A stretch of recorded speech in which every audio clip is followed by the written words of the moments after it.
बिस्मिल्लाहिर्रहमानिर्रहीम नहमदुहु व नुसल्ली व नुसल्लिमु अला रसूलिल करीम अम्मा बाद अऊज़ु बिल्लाहि समीइल अलीम मिनश शैतानिर रजीम बिस्मिल्लाहिर्रहमानिर्रहीम इज़ क़ाल यूसुफ़ु लिअबीहि या अबति इन्नी रअयतु अहद अशरा कौकबा वश्शम्स वल क़मर रअयतुहुम ली साजिदीन सदक़ल्लाहुल अज़ीम। अल्लाहुम्मा सल्लि अला मुहम्मदिन व अला आलि मुहम्मदिन कमा सल्लैता अला इब्राहीम व अला आलि इब्राहीम इन्नका हमीदुम मजीद। अल्लाहुम्मा बारिक अला मुहम्मदिन व अला आलि मुहम्मदिन कमा बारकता अला इब्राहीम व अला आलि इब्राहीम इन्नका हमीदुम मजीद। या हय्यु या क़य्यूम ला इलाहा इल्ला अंता या ज़ल जलालि वल इकराम बिरहमतिका अस्तगीथ अस्तग़फिरुल्लाह रब्बी मिन कुल्लि ज़ंबिन व अतूबु इलैहि अस्तग़फिरुल्लाह रब्बी मिन कुल्लि ज़ंबिन व अतूबु इलैहि अस्तग़फिरुल्लाह रब्बी मिन कुल्लि ज़ंबिन व अतूबु इलैहि। इंसान जब जाग रहा होता है तो वो कोई चीज़ देखता है तो उसके लिए अल्लाह रब्बुल इज़्ज़त ने आँख बनाई है, वो आँख के ज़रिए से देखता है। जब इंसान जाग रहा होता है उसे कोई चीज़ सुननी होती है तो वो कानों के ज़रिए से सुनता है। इंसान जब जाग रहा होता है उसे कोई चीज़ सूंघनी होती है तो वो नाक के ज़रिए से सूंघ लेता है। चखनी होती है तो ज़बान के ज़रिए से चख लेता है। पकड़नी होती है तो हाथों के ज़रिए से पकड़ लेता है। चलना होता है तो पैरों के ज़रिए से चल लेता है। और अगर सोचना होता है तो दिमाग के ज़रिए से सोच लेता है। ये वो हवास से खमसा बल्कि सित्ता है कि जो अल्लाह रब्बुल इज़्ज़त ने इंसान को दिए हैं कि अपनी ज़रूरत के मौके पर इंसान इसको इस्तेमाल करे और जिस जिस चीज़ के लिए अल्लाह रब्बुल इज़्ज़त ने जो चीज़ उसे अता फरमाई है ज़रूरत के मौके पर उन चीज़ों को इस्तेमाल करें। अगर मैं अभी आपको कहूँ किसी चीज़ को दिखाना हो तो मैं एक बैठा हुआ जागता हुआ इंसान को मैं कह सकता हूँ कि देखो, तो आप हजरात देखेंगे तो देखने के लिए आप जो चीज़ इस्तेमाल करेंगे वो क्या होगा?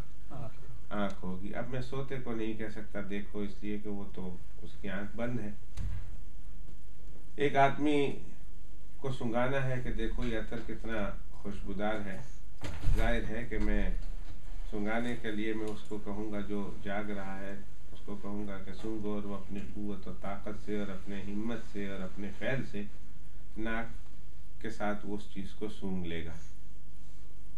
लेकिन एक वक्त आता है जब ये इंसान सो जाता है। जब सो गया तो अब वो हवास से ज़ाहिरिया की तदबीरों से फारिग हो गया। अब आंखें बंद हो गई, वो देख नहीं सकता, हाथ पैर चल नहीं सकता, पकड़ नहीं सकता, दिमाग सोच नहीं सकता। अब वो बेहोश पड़ा हुआ है या मदहोश पड़ा हुआ है, उसे कोई होश नहीं उसके आगे पीछे क्या हो रहा। बाज़ इंसान इस कदर गहरी नींद में चले जाते हैं कि उसके घर में चोर आ जाते हैं तो उसे पता ही नहीं चलता कि मेरे यहाँ चोर आकर चीज़ें चोरी करके चले गए। जब सुबह उठते हैं तो फिर पता लगता है कि वो चोर भी आ गए। फिर उसके बाद कभी इंसान पड़ा हुआ होता है तो उसके इर्द गिर्द चीज़ें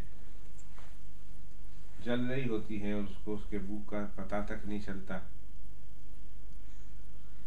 नीचे आग लगी हुई है, कोई धुआं वगैरह, यहाँ तक कि वो बेचारा बेहोशी के आलम में होता है। आग उसके कमरे तक आती है, उसको जला के खाकसर कर देती है, बेचारा उसी में जल जाता है।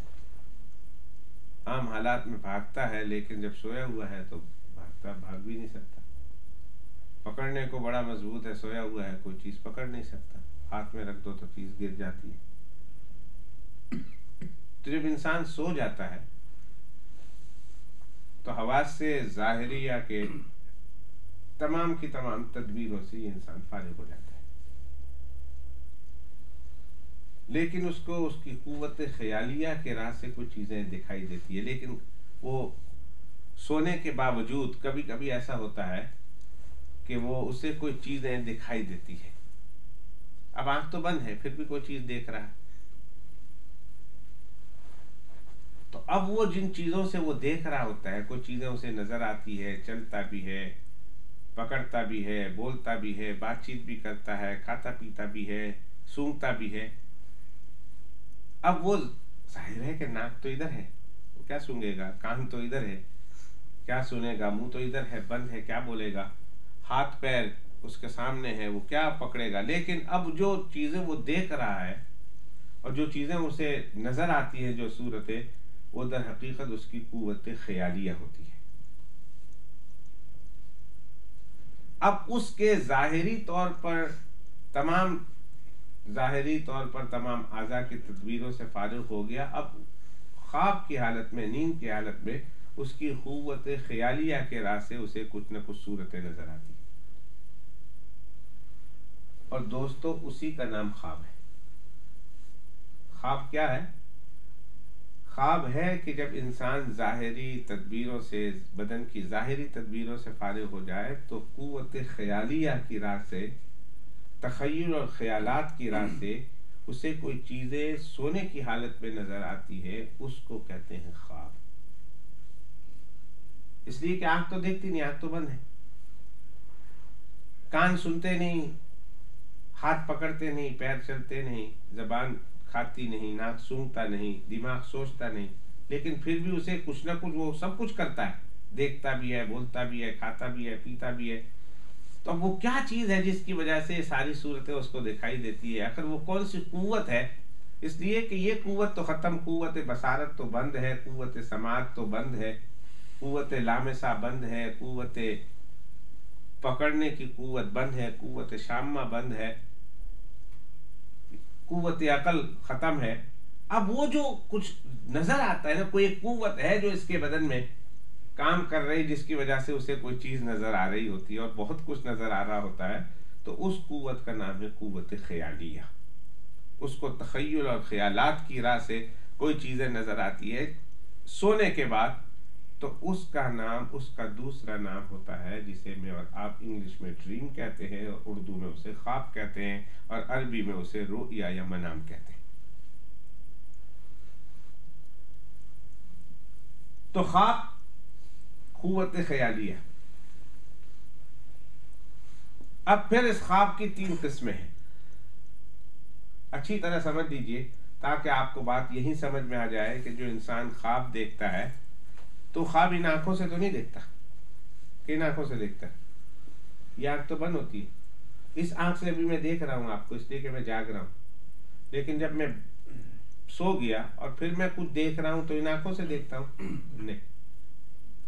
मैं अभी इस हाथ से पकड़ रहा हूं इसलिए कि मैं जाग रहा हूं, और जब मैं सो गया और सोने की हालत में किसी दूसरी दुनिया में किसी के साथ लड़ रहा होता हूं, मुक्के मार रहा होता हूं, तो मैं उसको इस हाथ से मार रहा होता, वो तो इधर। किसी इंसान के साथ मिला हूं और उसके साथ बात कर रहा हूं तो इस मुंह से बात कर रहा हूं, नहीं भाई ये मुंह तो बंद है। कोई चीज सूंघ रहा हूं तो किस नाक से सूंघ रहा हूं, ये नाक तो इधर है और कोई चीज सूंघ नहीं सकता, तो वो कुव्वत ख्यालिया है। अब उस राह से इंसान जो ख्वाब देखता है, उस ख्वाब की 3 किस्में। एक ख्वाब वो होता है कि जो दिन भर उसके साथ हुआ था, जिस दिन भर जिसके काम के अंदर वो लगा हुआ था, जिस सोच में, जिस फिक्र में, जिस बिजनेस में, जिस बातचीत में, जिस मशगले में लगा हुआ था, रात को कुव्वत ख्यालिया उन्हीं चीज़ों से मुताल्लिक बात करती है और उन्हीं चीज़ों से मुताल्लिक कोई चीज़ देखती है, तो उसको कहते हैं हदीसुन नफ्स। ये ख्वाब की वो किस्म है कि इसका नाम हदीसुन नफ्स है, या इसको नफसानी कहते हैं, ख्वाब नफसानी या हदीसुन नफ्स के दिल बात करता है। सारे दिन की सोच और विचार इंसान के सो जाने के बाद उसकी कुव्वत ख्यालिया के अंदर वो तमाम दिन के सोच और विचार घूमते हैं, या वो कुव्वत ख्यालिया दिन की तमाम सोच और विचार के हालात में घूमती है, उनको कहते हैं ख्वाब नफसानी या हदीसुन नफ्स। हदीस में उसको हदीसुन नफ्स से ताबीर किया गया। एक इंसान दिन को कोई चीज बेचता है, रात को ख्वाब में वही चीज बेच रहा होता है। एक इंसान दिन में मकान बनाता है, रात को ख्वाब में भी वो मकान बना रहा होता है। एक इंसान दिन में घोड़े दौड़ा रहा है, रात को ख्वाब में वही घोड़े दौड़ा रहा है। एक इंसान बिजनेस कर रहा है, कभी ऐसा होता है कि रात को ख्वाब में भी वही बिजनेस करता हुआ इंसान को नजर आता है। तो वो क्या है, वो ख्वाब कौन सा है? ख्वाब हदीसुन नफ्स है कि वो जो दिन भर इसके साथ मामला गुजरा था, वो रात को कुव्वत ख्यालिया उस दिन भर के गुजरे हुए मामलात के मुताल्लिक बातचीत करती है और उसी की सोच व फिक्र करती है। उसका नाम है हदीसुन नफ्स। और ये ख्वाब बिल्कुल बातिल टाइप का है, इसका कोई मतलब नहीं होता, इसका कोई मीनिंग नहीं होता। इसलिए कि जो दिन को आपने सोचा था, रात को वही चीज नजर आ गई। आपकी कुव्वत ख्यालिया आपके सोने के बाद उसी में चल रही होती।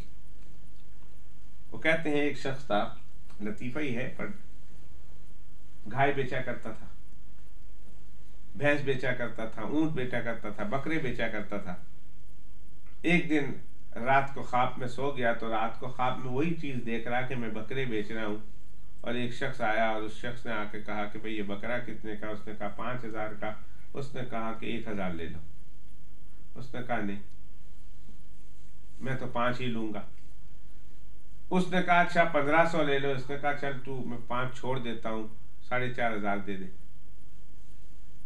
इसने कहा 2,000 ले लो। उसने कहा 4,000 दे दो। बात 3,000 पे आके अड़ी हुई है दोनों की। वो कहता है 3,000 दूंगा, वो कहता है मैं इससे ज्यादा लूंगा, इससे कम नहीं लूंगा। बात कर रहे करते करते अचानक नींद में उसकी जो है बेदारी आ गई और जाग गया। जब जाग गया तो देखा आगे पीछे, तो मैं तो बिस्तर पर पड़ा हुआ हूँ, न बकरी है, न ये है, न वो है। उसे बड़ा पछतावा हुआ। आंख बंद करके फौरन कहता है यार 3,000 ही मुझे दे दे और बकरी ले जा। 3,000 ही मुझे दे दे और बकरी ले जा। उसने कहा ये तो कोई पैसा नहीं आ रहा। आंख बंद करके फौरन कहता है वो तो दिन को जो कर रहा था रात को उसे वो नजर आया। ये ख्वाब, इसका ना कोई मतलब होता है, ना इसकी कोई ताबीर होती है। और अक्सर इंसान इस तरह के ख्वाब अक्सर देखता है। जो दिन को उसके साथ मामला गुजरता है, जो जाहिरी हालत में इंसान के साथ मामला गुजरता है, रात को इंसान की कुव्वत ख्यालिया उसी चीज में फिरती रहती है। और इसी से उर्दू में एक बड़ा मशहूर मकूला है कि बिल्ली को तो ख्वाब में भी छिछड़े नजर आते हैं। बिल्ली को ख्वाब में भी छिछड़े नजर आते हैं। छिछड़ा किसको कहते हैं? वो चर्बी और वो गोश्त जब हम बकरा साफ करते हैं तो वो पतला पतला उसके साथ उतार कर फेंक देते हैं, गोश्त चर्बी के साथ उतार कर वो कसाई फेंक देता है, तो वो बिल्ली की खुराक होती है, वो बिल्ली को डाल देता है। तो वो दिन भर सारा दिन बिल्ली जो है वो उसी कसाई की दुकान के बाहर इस इंतजार में रहती है कि अभी मुझे कसाई छिछड़ा फेंकेगा, छिछड़ा फेंकेगा, छिछड़ा फेंकेगा। तो वो दिन भर खाती रहती है। तो रात को बिल्ली सो जाती है तो बिल्ली को ख्वाब में भी छिछड़े नजर आते हैं। तो वही उसी उधर से उर्दू की कहावत मशहूर है कि बिल्ली को तो ख्वाब में भी छिछड़े नजर आते हैं। यानी हर इंसान जो दिन भर सोचता है, रात को ख्वाब भी उसी के सोच के मुताबिक उसको आते हैं। हमारे पास एक शख्स आया, पुराना वाकया है, और उस शख्स ने आकर कहा कि मौलवी साहब ख्वाब पूछना है। मैं 2-4 आदमी के साथ मौजूद था। मैंने कहा पूछ लो। उसने कहा नहीं है, बड़ा प्राइवेट ख्वाब है, मैं आपसे अलहदा में पूछना चाहता हूँ। मैंने कहा पूछ लो। उन्होंने कहा नहीं, this people gonna laugh at me. मैंने कहा कोई बात नहीं, ये तुम्हें नहीं जानते, तुम इनको नहीं जानते, बाहर के उलमा है, मैं इनको कमरे से निकाल तो नहीं सकता, लिहाजा अब तुम पूछ लो, ये मैं तायद करेंगे, तुम पूछना है पूछ लो, नहीं तो कम सम अदर टाइम। उसने कहा राइट नाउ। मैंने कहा आई कांट कम आउट, तुम्हारे ख्वाब के लिए मैं कमरा छोड़कर नहीं जा सकता, पूछना है पूछ लो। ये तुमको नहीं जानते, तुमको आज पहली दफा मिले हैं, क्या है? उन्होंने कहा मौलवी साहब रात को ख्वाब में, मेरे ख्वाब में श्री देवी आई और उसने आकर मुझे फूल दिया। तो मैंने कहा ये कौन सी श्री देवी है? इसलिए कि हिंदुओं के यहाँ देवी तो बुद्ध को कहते हैं और श्री भी इनके यहाँ मुअज़्ज़ज़ लक़ब है। एक जैसे हम हमारे यहाँ औलिया अल्लाह एक लफ्ज़ है, आलिम एक लफ्ज़ है, कारी एक लफ्ज़ है, बुजुर्ग एक लफ्ज़ है, सैयद एक लफ्ज़ है, हजरत एक लफ्ज़ है। उनके यहाँ सिरी भी एक बड़ा मुक़द्दस लफ्ज़ है। इसलिए हिंदुओं के अक्सर मुक़द्दस चीज़ों के नाम सिरी से शुरू होते हैं।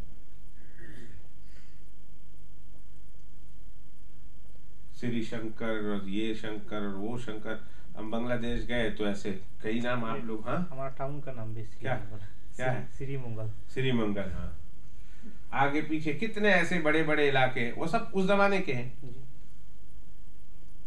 बड़े बड़े नाम होते हैं, उसके साथ श्री जरूर लगाते हैं। अपने यहाँ बड़ा मुकद्दस लफ्ज़ है। देवी तो फिर देवी है, देवता देवी। तो मैं समझा, मैंने कहा कि एक मुसलमान के ख्वाब में कोई हिंदू भगवानी और हिंदू का भगवान आना कोई अच्छी चीज नहीं है, बहुत बड़ा बुरा समझा जाता है। तो मैंने इसको कहा ये श्री देवी, मैंने कहा मालूम करो श्री देवी। मैंने कहा श्री देवी है कौन? लगे उस्ताद जी, डू यू नॉट नो? मैंने कहा नहीं। उसने कहा वो तो एक इंडिया की फिल्म एक्ट्रेस है,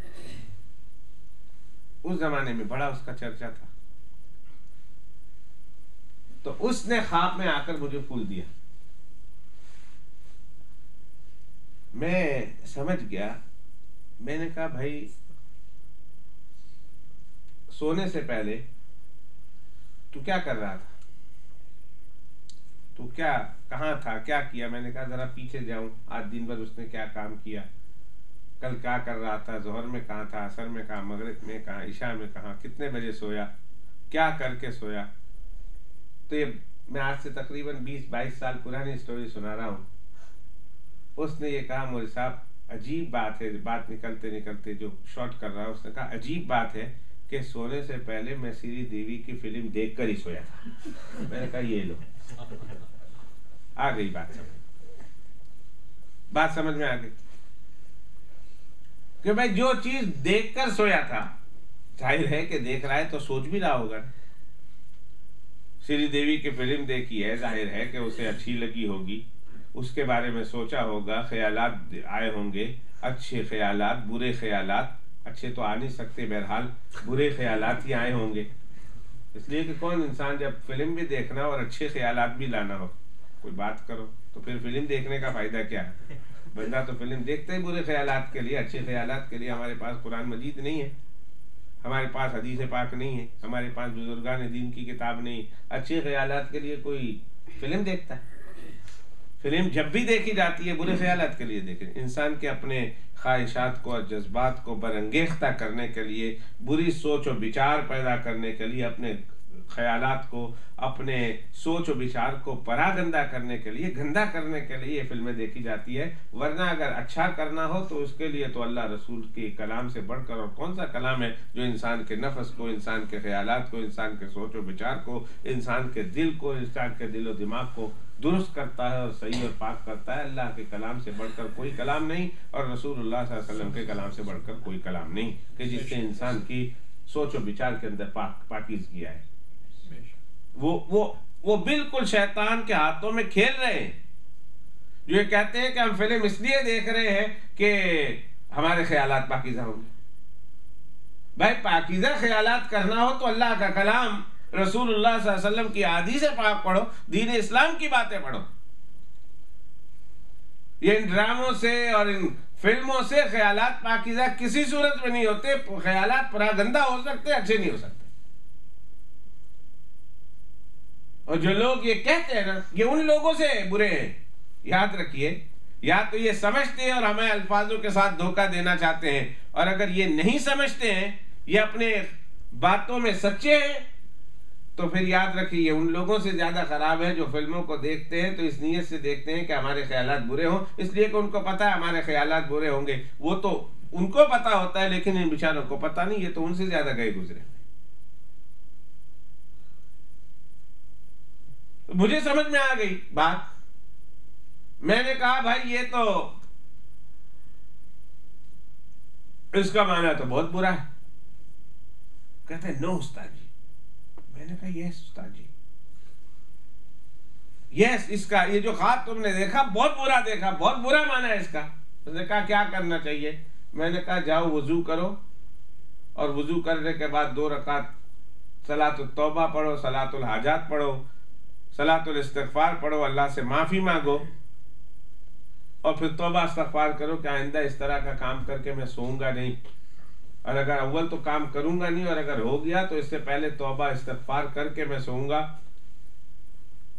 उस बेचारे ने मेरी बात मान ली, उसने कहा उस्ताद जी आई विल डू दैट। फिर वो गया और जाकर उसने उसी मस्जिद में वजू भी किया, और वजू करने के बाद नमाज भी पढ़ी, और आकर फिर पूछा उस्ताद जी से इट अगेन, कौन सी नमाज मैंने पढ़नी है? मैंने कहा सलातुत तौबा, सलातुल इस्तिग़फ़ार, अल्लाह से माफी मांगो कि भाई मैंने।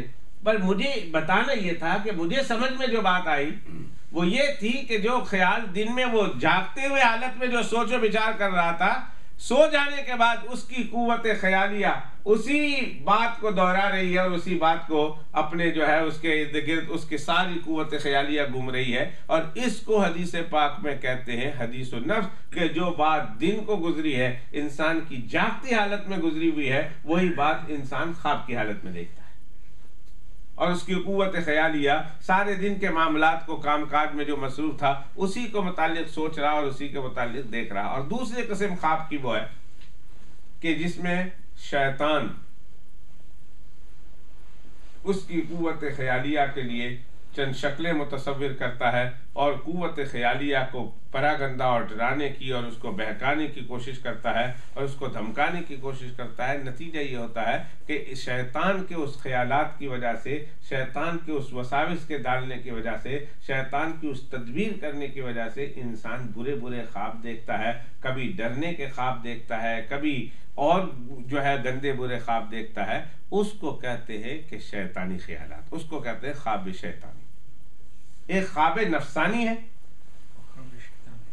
कि जो सारा दिन जो दिल दिमाग ने सोचा था, ख्वाब अब उसी मुतालिक बात कर रहा, वो ख्वाब नफसानी हुआ।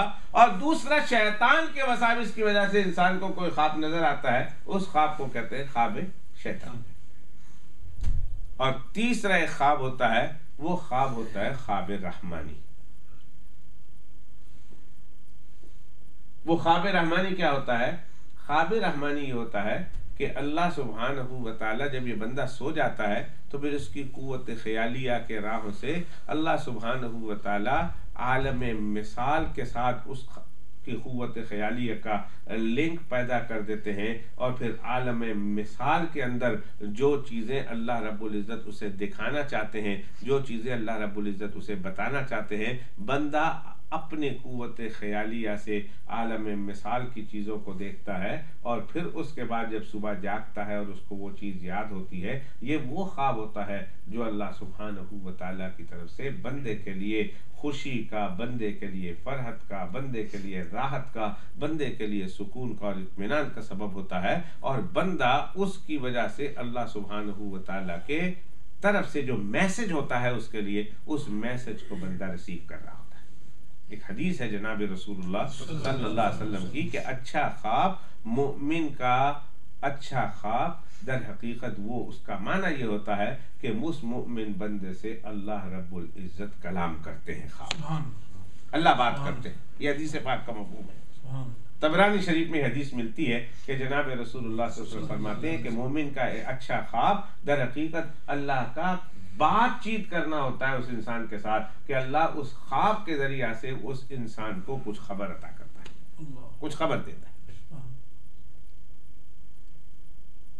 अब आप ये समझिए, मैंने आपको बताया कि कुव्वत ख्यालिया का लिंक आलम मिसाल से हो जाता है। ये आलम मिसाल क्या है?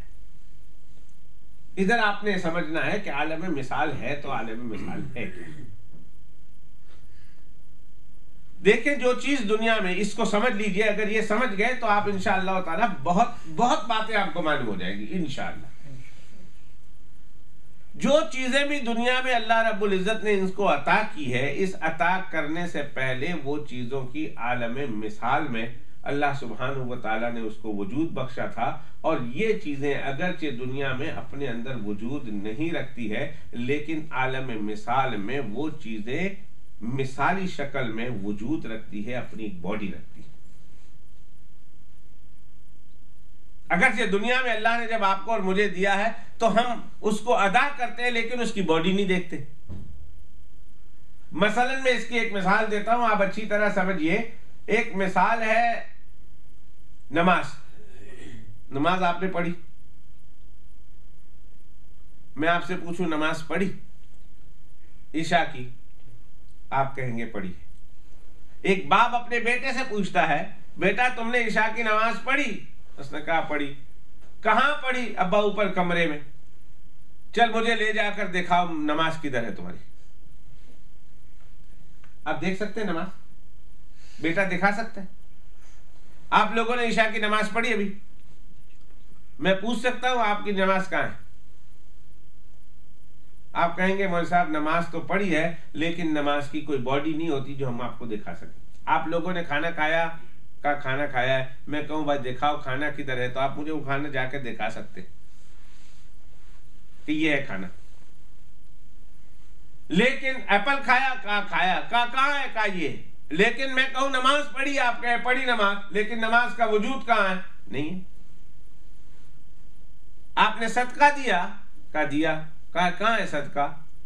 मालूम नहीं। आपने तौबा की जी की, कहां है तौबा? आप दिखा नहीं सकते। आपने रोजा रखा, मुझे दिखा दो कहां है रोजा? आप रोजा दिखा नहीं सकते। आपने हज किया जी किया, बताओ कहां है आपका हज?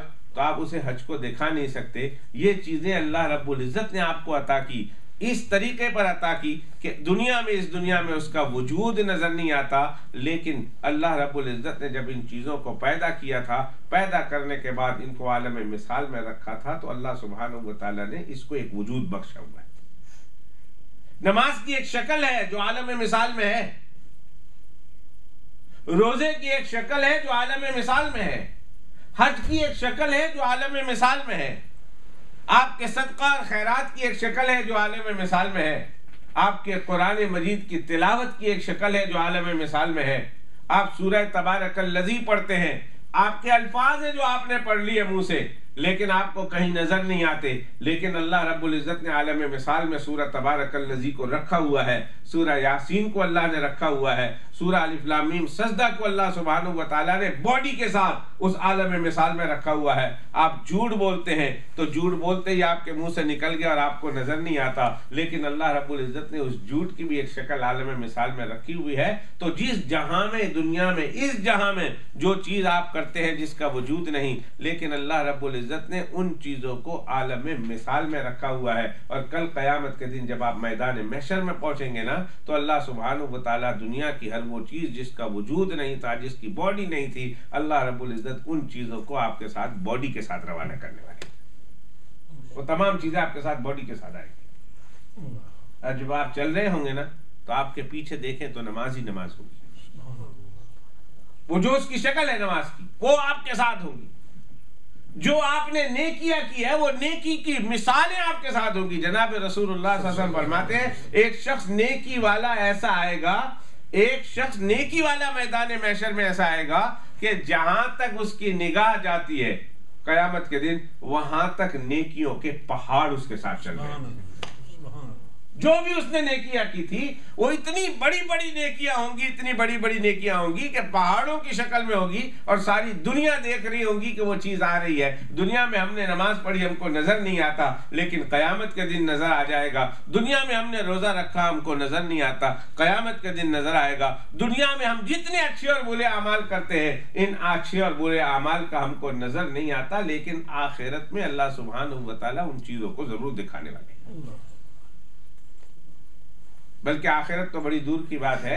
जैसे ही मलकुल मौत आ गए ना, मलकुल मौत, और आपका दुनिया से रिश्ता टूट रहा है, रिश्ता खत्म हो रहा है, अल्लाह रब्बुल इज्जत उस वक़्त आपको आलम बाला में जो कुछ आपने नेकी और बुराई की है, अल्लाह रब्बुल इज्जत उस वक़्त दिखाना शुरू कर देते हैं। आखिरी वक़्त में, जिसे हम सकरात का वक़्त कहते हैं। जब देखा होगा आपने सकरात के वक़्त में बाज लोगों की आंखें ऊपर को चढ़ जाती है और एक ही तरफ देखना शुरू कर देता है, और उसके पास उसके माँ बाप बैठे हुए हैं, भाई बहन बैठे हुए हैं, रिश्तेदार बैठे हुए हैं, वो सब उसको अपनी तरफ मुतवज्जे कर रहे हैं कि जरा देखो देखो तुम्हारा पोता आया, तुम्हारा नवासा आया, जिससे तुम बहुत ज्यादा प्यार करते थे, वो आया, देखो ये है, देखो वो है। पर उस वक्त वो बंदा हर एक से गाफिल होकर एक ही तरफ उसकी नजर चढ़ी हुई होती है। वो उन चीजों को दर हकीकत देख रहा होता है कि जो उसने इस दुनिया से उस जहां में भेजनी थी। अब वो चीजें उसके सामने नजर आ रही, अच्छी हो या बुरी, वो चीजें अब नजर आनी शुरू।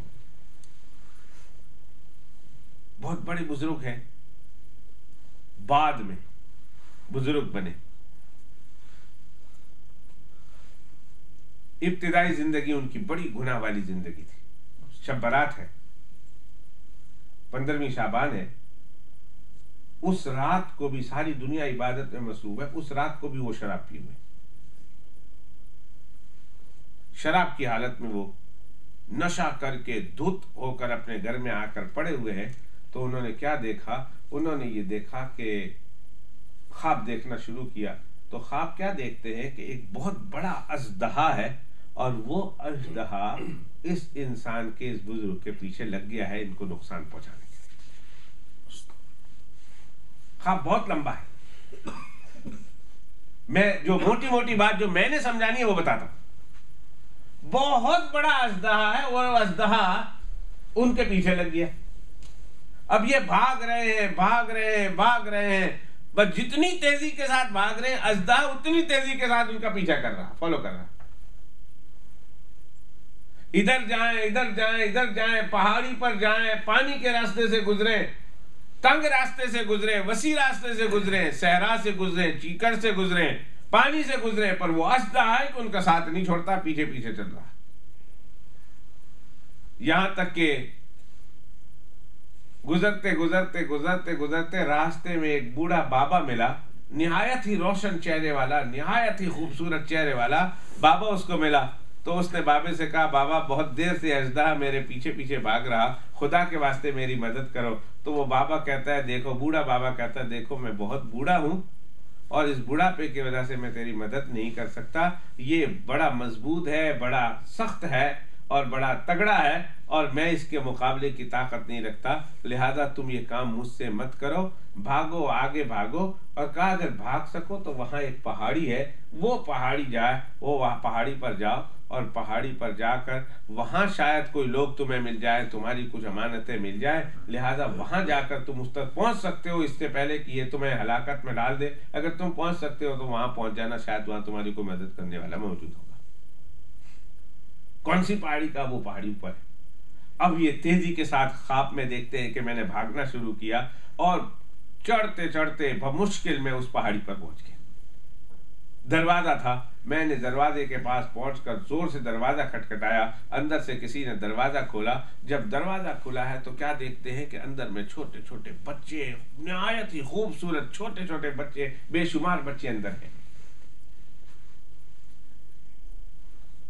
अब ये अंदर दाखिल हुए, पीछे से अजदहा दाखिल हुआ, बच्चों में शोर मच गया कि भाई अजदहा आ गया, अजदहा आ गया, भागो भागो भागो। सब बच्चे उनके सामने से भाग रहे हैं।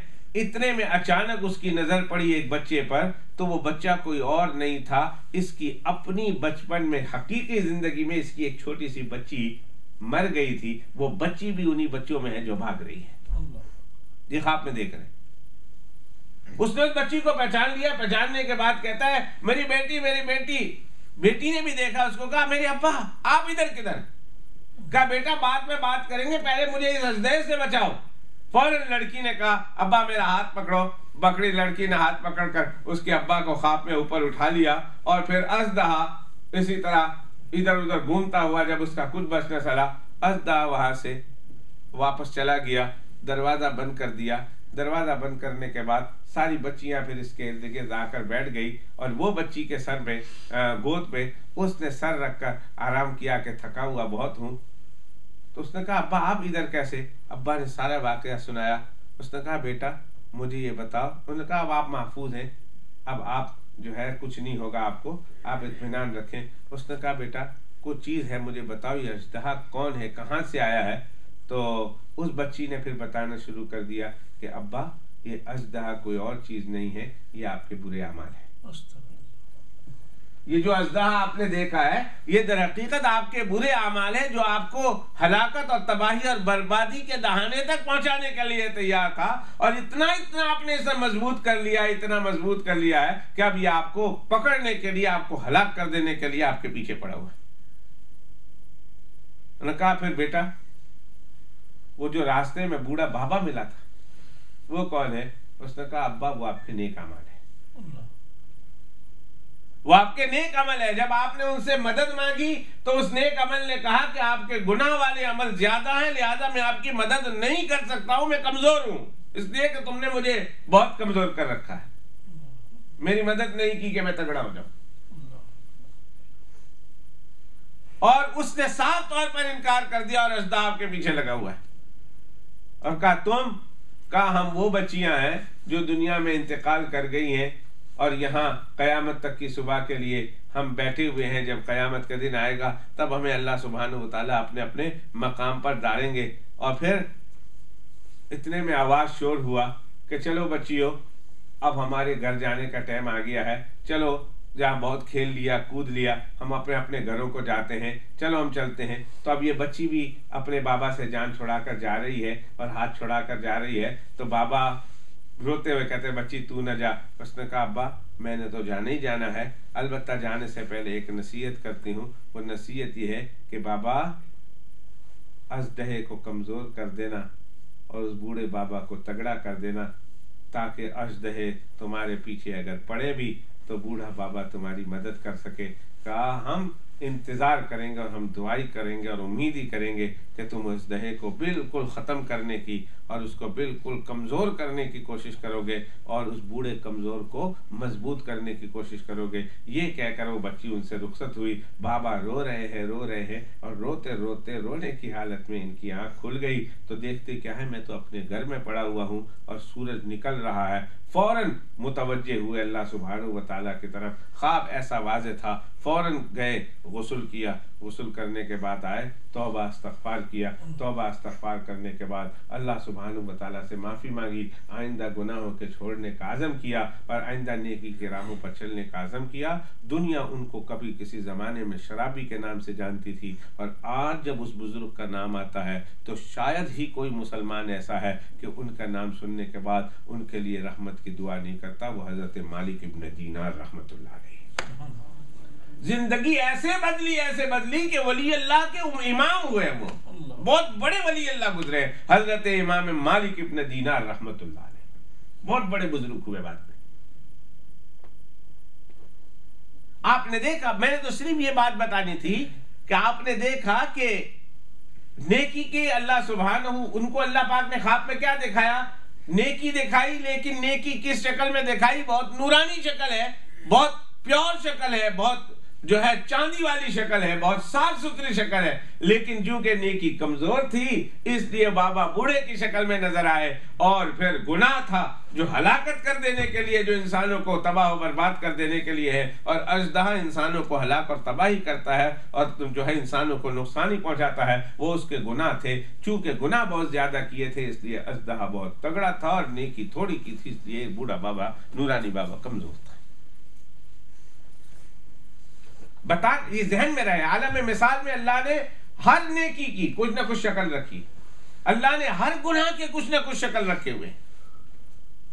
गुनाह है, झूठ है, उसका भी एक अपनी शक्ल है, फरेब है तो उसकी अपनी एक शक्ल है, धोखा है तो उसकी अपनी एक शक्ल है, जिना है तो उसकी अपनी एक शक्ल है, सूद है तो उसकी अपनी एक शक्ल है। इसी तरह जितने गुनाह हैं उन गुनाहों की अल्लाह सुब्हानहू व तआला ने आलम मिसाल में बुरी बुरी शक्लें रखी हुई है, और जितने नेकियां हैं अल्लाह सुब्हानहू व तआला ने उन नेकियों की आखिरत में खूबसूरत खूबसूरत शक्लें रखी हुई। कब्र में जब बंदा चला जाता है,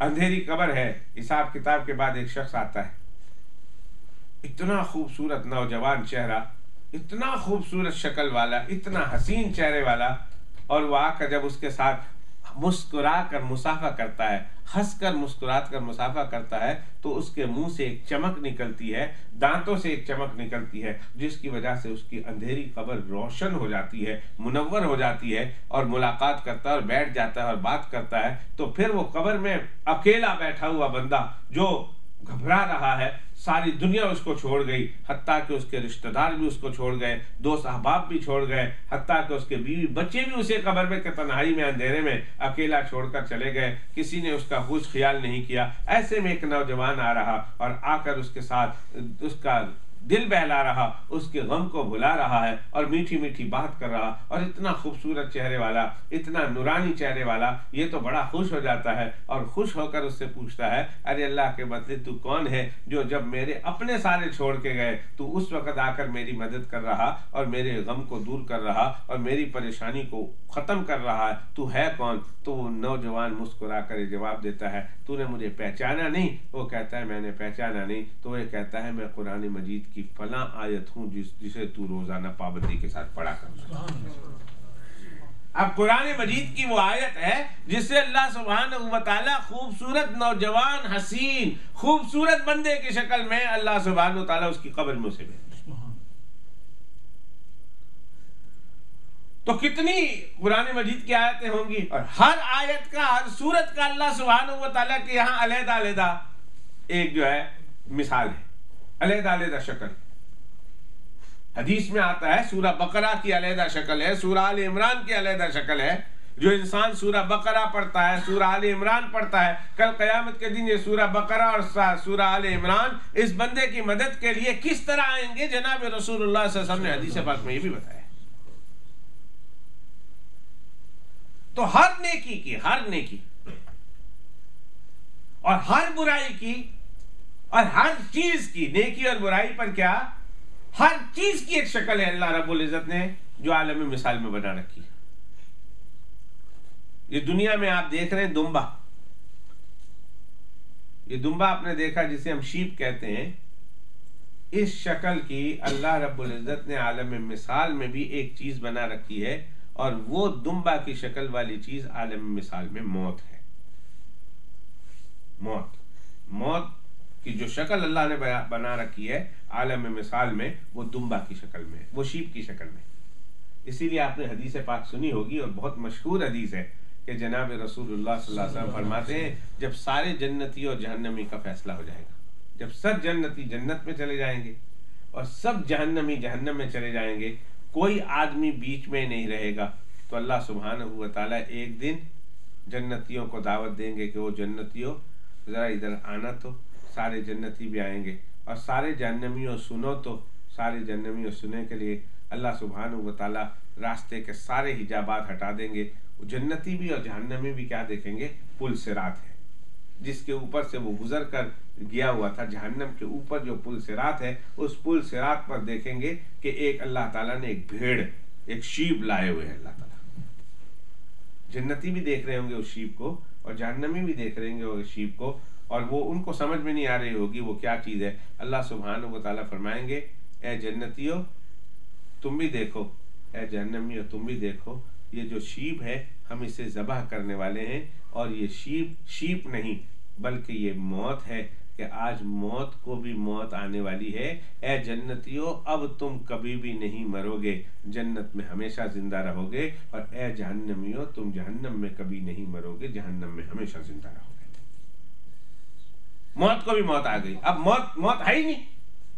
जब मौत ही नहीं, मौत है तो इंसान मरता है, जब मौत ही नहीं तो कैसे मरेंगे? अल्लाह मौत को भी ज़बह कर देंगे, और पुल सिरात पर बिल्कुल सारी दुनिया देख रही होगी, जन्नती और जहन्नमी, और अल्लाह सुब्हानहू व तआला के हुक्म से उस शीप को ज़बह कर दिया जाएगा। इस मंजर को देखकर जन्नती इतने खुश होंगे जिसकी कोई इंतहा नहीं, इसलिए कि अब उन्हें यकीन हो गया कि जब मौत ही नहीं तो अब हमने मरना ही नहीं, जब मरना ही नहीं तो ये चीजें हमसे छुड़ाई नहीं जाएगी। और इस मंजर को देखकर जहन्नमी इतने पशमुर्दा होंगे और इतने गमजदा होंगे और इतने परेशान होंगे और इतने गमगीन और अफसुर्दा होंगे कि जिसकी कोई इंतहा नहीं। वो इसलिए कि उनको ये भी पता लग गया कि अब मरना नहीं है, मर जाते चलो सड़ जाते, मर जाते, खत्म हो जाते, लेकिन अब तो मौत नहीं है, सारी जिंदगी इस अजाब में और इस गुनाह में और इस आग में हमने बसर करनी और इस तकलीफ में बसर करनी है। तो इस मंजर को देखकर जहन्नमी बड़े परेशान होंगे, लेकिन इस जन्नत को देखकर जन्नती बड़े खुश होंगे,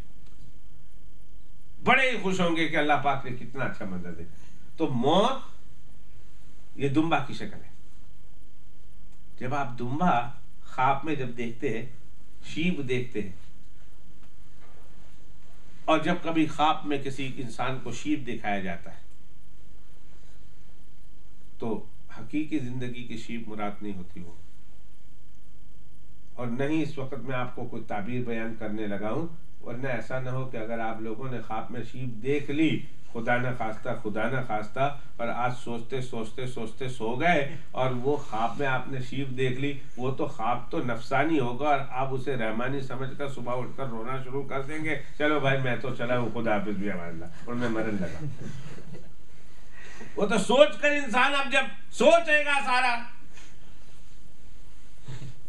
हमारे बुजुर्गों में से एक बुजुर्ग थे, एक शख्स उनके पास आया, बड़ा अजीब ख्वाब है सुनने वाला। अब देखो मैं बताता हूँ। उन्होंने कहा, आकर उसने कहा, हुजूर रात को मैंने शीप देखी, सींगों वाली शीप देखी, सींग वाली, और मैंने क्या देखा, वो शीप मेरे से लड़ रही है, अटैकिंग ऑन मी, वो मुझ पर अटैक कर रही है, मैं उसको पीछे ढकेल रहा हूँ, वो और ज्यादा, मैं उसको पीछे ढकेल रहा हूँ, वो और ज्यादा, मैं उसको और ढकेल रहा हूँ, हटाने की कोशिश कर रहा हूँ, लेकिन पूरी कुव्वत के साथ आ रही, मैंने इसकी सींग पकड़ी हुई है और मैं इस तरह उसको हर तरफ से मोड़ने की कोशिश कर रहा हूँ। इसी कश्मकश में उसकी सींग मेरे बाएं थाई से लगी और थोड़ा सा खून निकला और वो शीप चली गई। मैंने उसको भगा दिया। शीप लगी, उसकी थोड़ा सा सींग लगा, उसको क्या कहते हैं, होन लग गया मेरी लेफ्ट थाई में और थोड़ा सा खून निकला,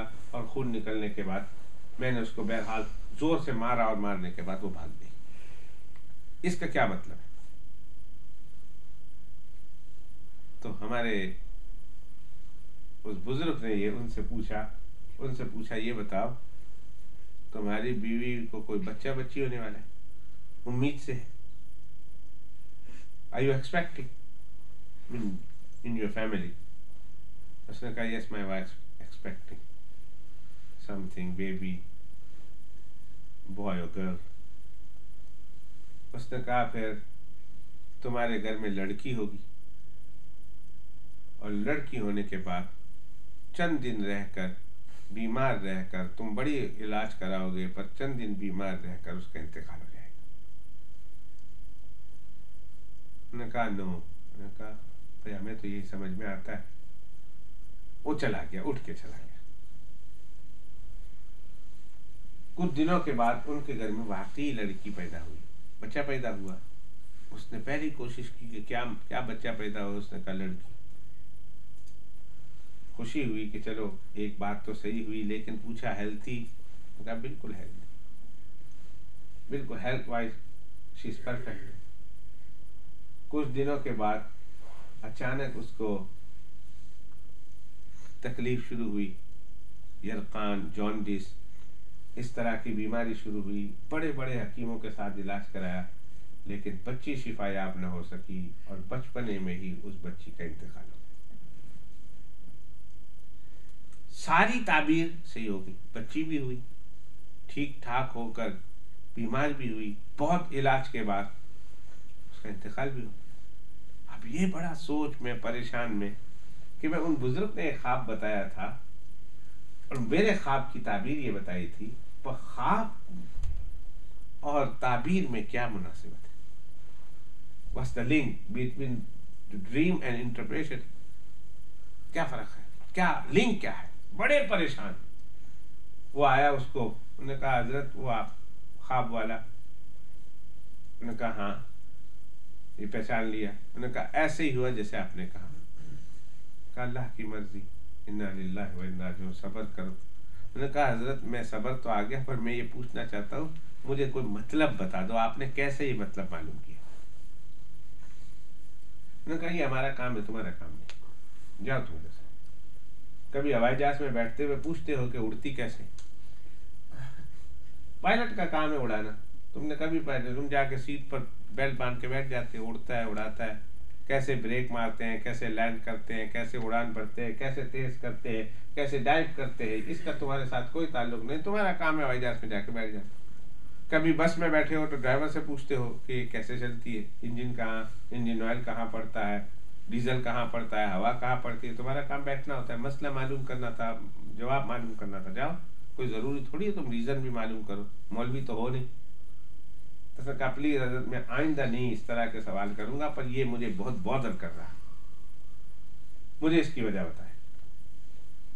तो हजरत ने जो जवाब दिया वो सुनने वाला है। हजरत ने जवाब दिया, जो तुमने ख्वाब में देखा ना, भेड़ के साथ और शीप के साथ तुम्हारी लड़ाई हो रही है, तो मुझे ये पता चल गया कि मौत के कुछ ना कुछ तुम्हारे घर में बादल मंडला रहे हैं, साए पड़ने वाले।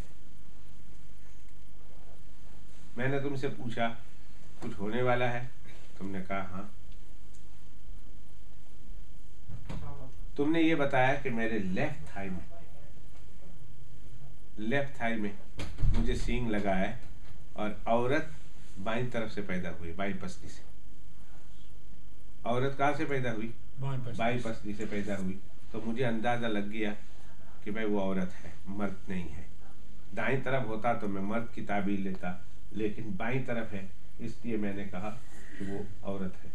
और तुमने बताया लग गया और थोड़ा सा खून निकला, तो मैंने कहा थोड़ा सा खून तो कोई बेबी हो सकता है, बड़ा आदमी का बड़ा खून होता है, छोटे आदमी का छोटा खून होता है। ये तीन चीजें मैंने मिलाकर एक ये कि शिव से मुराद जो है वो मौत है, और फिर थाई से मुराद लेडीज है, लेफ्ट थाई से, और उसके बाद थोड़ा सा खून से मुराद बेबी है। और फिर मैंने तुमसे पूछा तुम एक्सपेक्टिंग कर रहे हो तुम्हारे घर में? तुमने कहा हाँ। तो मैंने कहा था एक बच्ची पैदा होगी जो बीमार रहकर तुम जो फाइट कर रहे हो, अब उसको पीछे ढकेल रहे हो, वो आगे तुमको ढकेल रही है, तो कोई स्ट्रगल नजर आता है, लेकिन इन दी वेरी एंड उसने सींग मार कर उसका खून निकाल ही देना है, यानी उसका इंतकाल हो जाना है। उसने कहा ओ, अब मुझे पता चला कि ख्वाब की ताबीर कैसे बताते हैं। लेकिन आपको अंदाजा है कि इस ख्वाब की ताबीर को बताने के लिए कितने हदीस पाक को याद रखना जरूरी था। ये सब हदीस है। मौत की ताबीर भेड़ से, ये भी हदीस है। बाएं थाई से बाईं तरफ से औरत पैदा हुई, इसको मालूम करने के लिए भी हदीस है। तो ख्वाब की ताबीर कोई आम आदमी नहीं बयान कर सकता, और ना बयान करे, उसके लिए कुरान और हदीस पाक पर मुकम्मल अबूर रखना जरूरी है। ये आजकल जो बगैर दाढ़ी के और बगैर मूछ के और बगैर नमाज के, बगैर वजू के, चश्मा नाक पर रखे हुए, और वो ख्वाब की ताबीर देना लग जाते हैं। कहते हैं कि हम ख्वाब की ताबीर देंगे, आप हमसे ख्वाब पूछो, एक्सप्लेनेशन ऑफ योर ड्रीम या इंटरप्रिटेशन ऑफ योर ड्रीम। और इधर से आदमी फोन करता है 2-2, 4-4, 5-5, 10-10 मिनट, और 1 घंटा पर 1.50 मिनट तक फोन पर खड़े रखो, और वो सवाल पूछता जाता है और 10-15 मिनट रखता है। एक ख्वाब की ताबीर के पीछे 20-20, 30-30 पौंड भी वो आपके ज़ाय करता है, और ख्वाब की ताबीर भी उस बेचारे को आती नहीं। कुरान मजीद की एक आयत सही नहीं पढ़ सकता, अल्लाह का एक नाम सही नहीं बयान कर सकता और पढ़ सकता, और वो ख्वाब की ताबीर देने लग गया है। अल्लाह के बंदो, ख्वाब की ताबीर बयान करने के लिए कुरान और हदीस पाक पर मुकम्मल अबूर चाहिए, मुकम्मल गिरफ्त चाहिए, तब जाकर इंसान ख्वाब में अल्लाह सुब्हानहू व तआला जो मैसेज देना चाहते हैं, इंसान उस मैसेज को समझ सकता है। तो बहरहाल मैं ये कह रहा था, आलम मिसाल, आलम दुनिया में जितनी भी चीजें हैं, इन तमाम चीजों की अल्लाह सुब्हानहू व तआला ने आखिरत में मिसाल रखी हुई। आलम मिसाल में हर एक का कोई ना कोई मॉडल मौजूद है।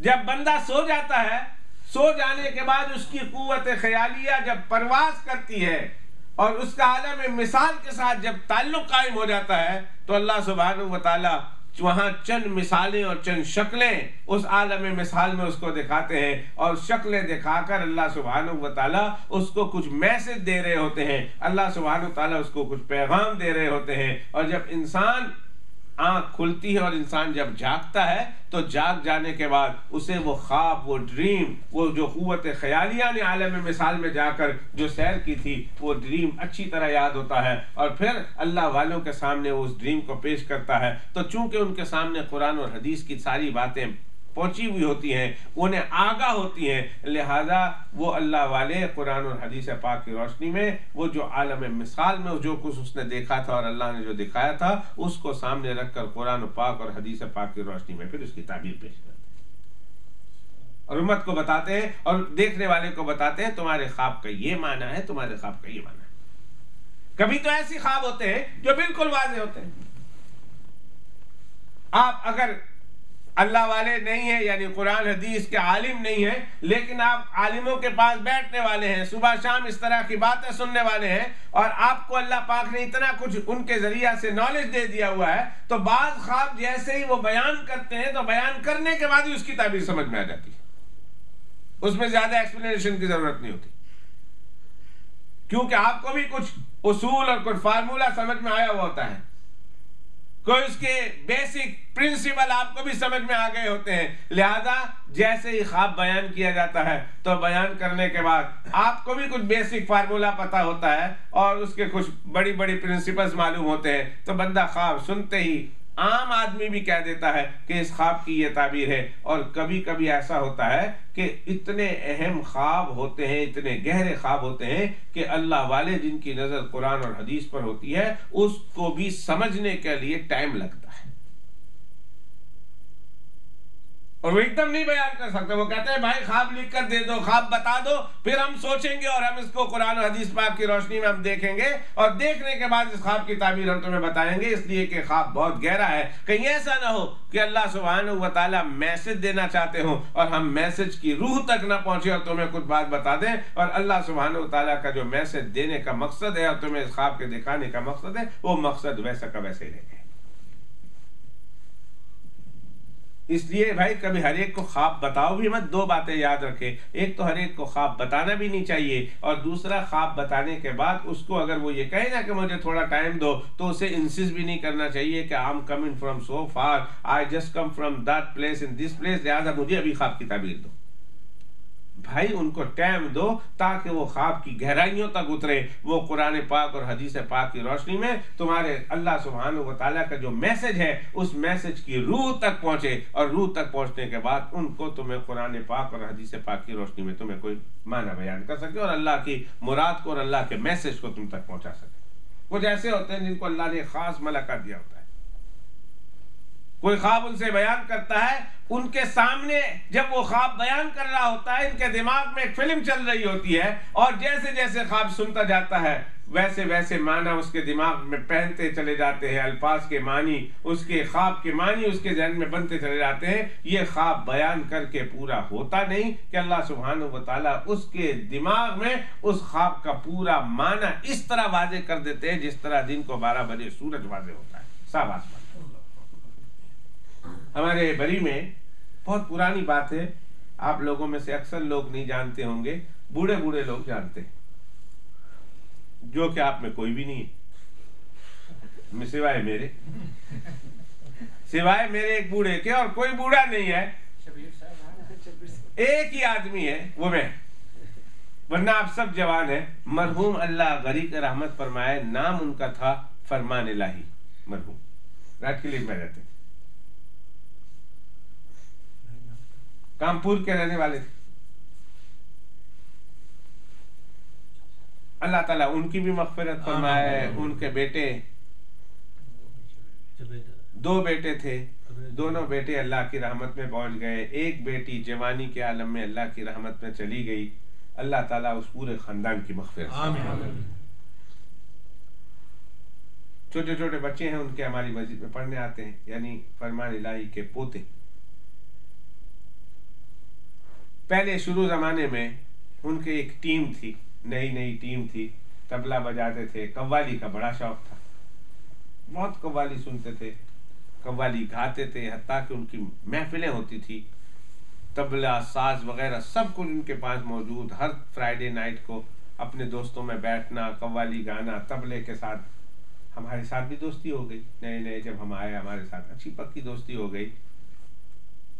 रेड क्लिफ से अपने बच्ची को पढ़ाने के लिए आया करते थे, 2 घंटा 3 घंटा, जब तक बच्ची पढ़ नहीं लेती हमारे पास ही बैठे रहते थे, दोस्ती हो गई।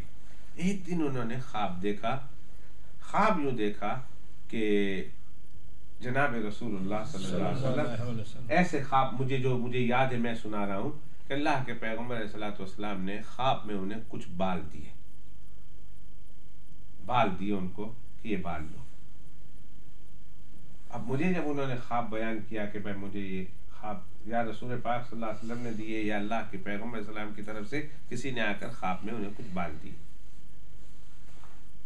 मैंने सुना तो मैंने कहा ख्वाब तो बहुत अच्छा है, इसलिए कि आका की तरफ से तो जो चीज़ मिल जाए वो बहुत बड़ी चीज़ होती है, तो दुनिया आखिरत से बढ़कर बेहतर होती है। खुद आकर दे अपने दस्ते मुबारक से या किसी के ज़रिया से भिजवाए।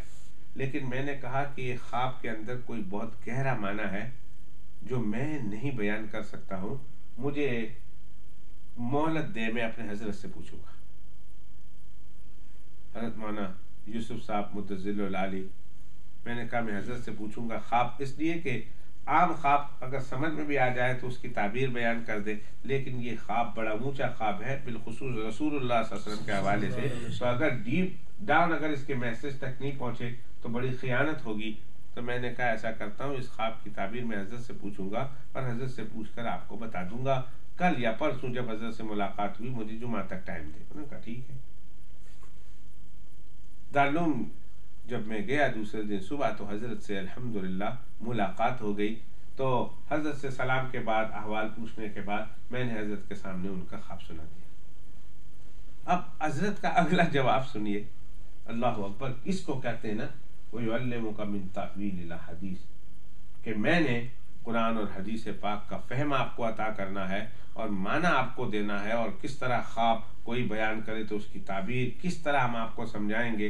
ये ख़ास एक इल्म होता है जो अल्लाह सुब्हानहू व तआला देते हैं, आगे चलकर मैं बयान करूँगा। मैंने हजरत के सामने ये ख्वाब बयान किया। तो ख्वाब बयान किया ही था तो ना हजरत ने दूसरा तीसरा कोई सवाल नहीं पूछा, कौन है ख्वाब देखने वाला, कौन है, क्या है, कैसे है। मुझे देखते ही ये कह दिया, ख्वाब सुनते ही, कि उनको कहो कि दाढ़ी रख ले। अल्लाह अकबर। और मैं हैरान था कि वाकई आम हालात में उनकी दाढ़ी नहीं थी। उनको हजरत को नहीं पता वो कौन है, और न मुझसे पहला दूसरा सवाल पूछे मैं उस आदमी की दाढ़ी है कि नहीं। कहा कि भाई उनको कहो दाढ़ी रख ले। और दूसरी बात ये की कि उनको कहो कि ये गाना वगैरह छोड़कर नात शुरू कर दे, नात पाक शुरू कर दे। अल्लाह के पैगम्बर सलाम की मदह और अल्लाह के पैगम्बर सलाम की जो है बयान करना शुरू कर दे, नात पाक पढ़ना शुरू कर दे, और इस्लामी जो है मनक़बत और शेर शायरी शुरू कर दे। अब अगली बात मैं हैरान हूं कि सारी बातें इस ख्वाब के अंदर कैसे कैसे नजर आ गई उनको। जब मैंने आकर उनको बताया, बड़े मुतासिर हुए। मैंने कहा देखो मैंने कुछ नहीं कहा, और मैंने फौरन सारा ख्वाब आके बयान किया। उन्होंने उसी दिन वादा किया कि मैं इन तमाम चीज़ों को भी छोड़ देता हूँ, और फिर उसी दिन वादा किया कि मैं दाढ़ी भी रख लूँगा। चुनांचे उन्होंने दाढ़ी भी रखी, सारा काम छोड़ दिया, और फिर सारी ज़िंदगी जब तक वो ज़िंदा रहे, सारी ज़िंदगी अल्लाह की हम्द व सना, मुहम्मदुर रसूलुल्लाह सल्लल्लाहु अलैहि वसल्लम की नात और मदह खानी अल्लाह के पैगम्बर सल्लल्लाहु अलैहि वसल्लम की शुरू फरमाई, और फिर सहाबा किराम की मनक़बत और इस्लाम और मुसलमानों के लिए ही वो शेर शायरी खुद लिखा करते थे, खुद पढ़ा करते थे। ये मैं बात यहाँ से चली थी कि मैसेज होता है इसमें। जब इंसान सो जाता है तो कभी वो उसकी कुव्वत ख्यालिया उसी सोच और फिक्र और चक्कर में पड़ती है जो दिन भर उसके ज़िंदगी में गुमा करता था, और वो कुव्वत ख्यालिया उसी दिन भर की सोच और दिन भर के ख्यालात में गुमा करती है। तो इस और फिर उस वक़्त उसको जो चीज़ नज़र आती है, वो जो दिन भर के गुजरे हुए मामलात के मुतालिक देखता है, तो उस ख्वाब को क्या बोलते हैं? ख्वाब नफसानी।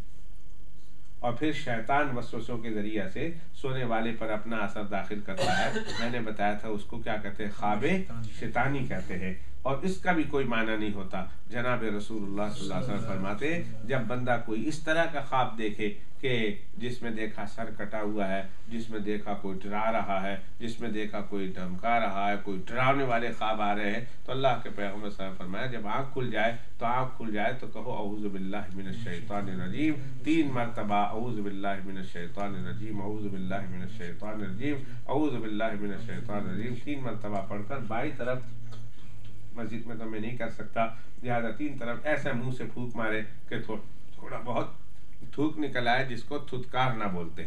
एक फूंक मारना है, एक थुतकारना है, कि इस तरीके से फूंक मारे कि 1-2 छींटे जो है थूक के भी निकल आए, और पासा बदल कर करवट बदल कर दूसरी तरफ सो जाए।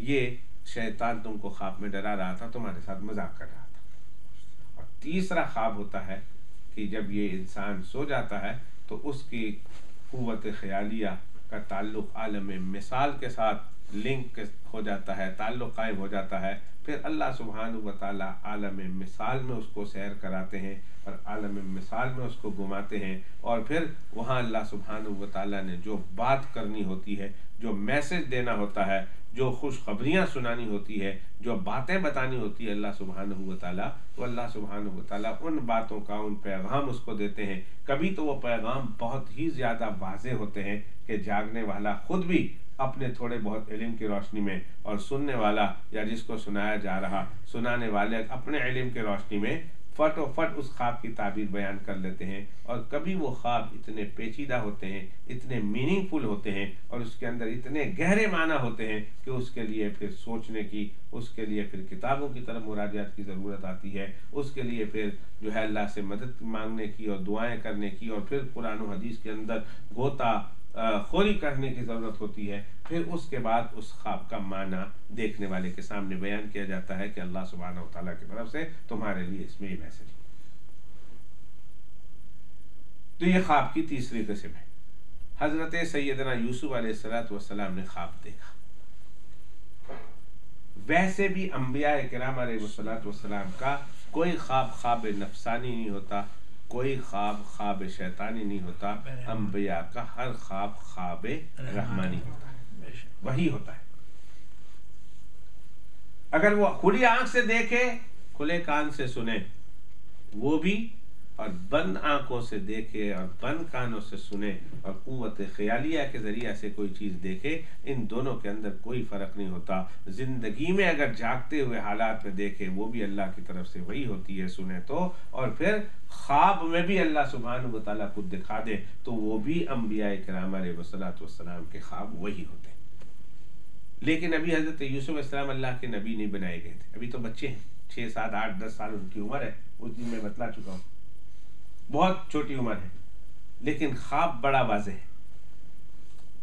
ख्वाब में क्या देखा? इन्नी रअयतु अहद अशरा कौकबा। यूसुफ अलैहिस्सलाम सो रहे हैं, एक दिन सुबह जागे तो अब्बा से आके कहते हैं, अब्बा मैंने ख्वाब में देखा कि 11 सितारे हैं, और वश्शम्स वल कमर, सूरज है और चांद है, मैंने इनको देखा कि वो मुझे सिजदा कर रहे हैं। ख्वाब बड़ा वाज़ेह था। 11 सितारे, 11 भाई, शम्स व कमर माँ बाप का मैं देख रहा हूं कि मुझे सिजदा कर रहे हैं। ख्वाब इतना कोई सोचने वाला, इतना गहरा अपने अंदर माना नहीं रखता था। जो थोड़ा बहुत भी इल्म से मुनासिबत रखते हैं उन लोगों के सामने इस ख्वाब की ताबीर बिल्कुल जाहिर है। याकूब अलैहिस्सलाम फिर अल्लाह के नबी, लेकिन याकूब अलैहिस्सलाम के बेटे अल्लाह के नबी नहीं थे, लेकिन अल्लाह के नबी के बेटे जरूर थे, नबूवत के घराने से थे। उनका दादा इसहाक और फिर उनका परदादा इब्राहिम, तो खानदान नबूवत से इनका ताल्लुक है, बड़े ऊंचे दर्जे के लोग हैं।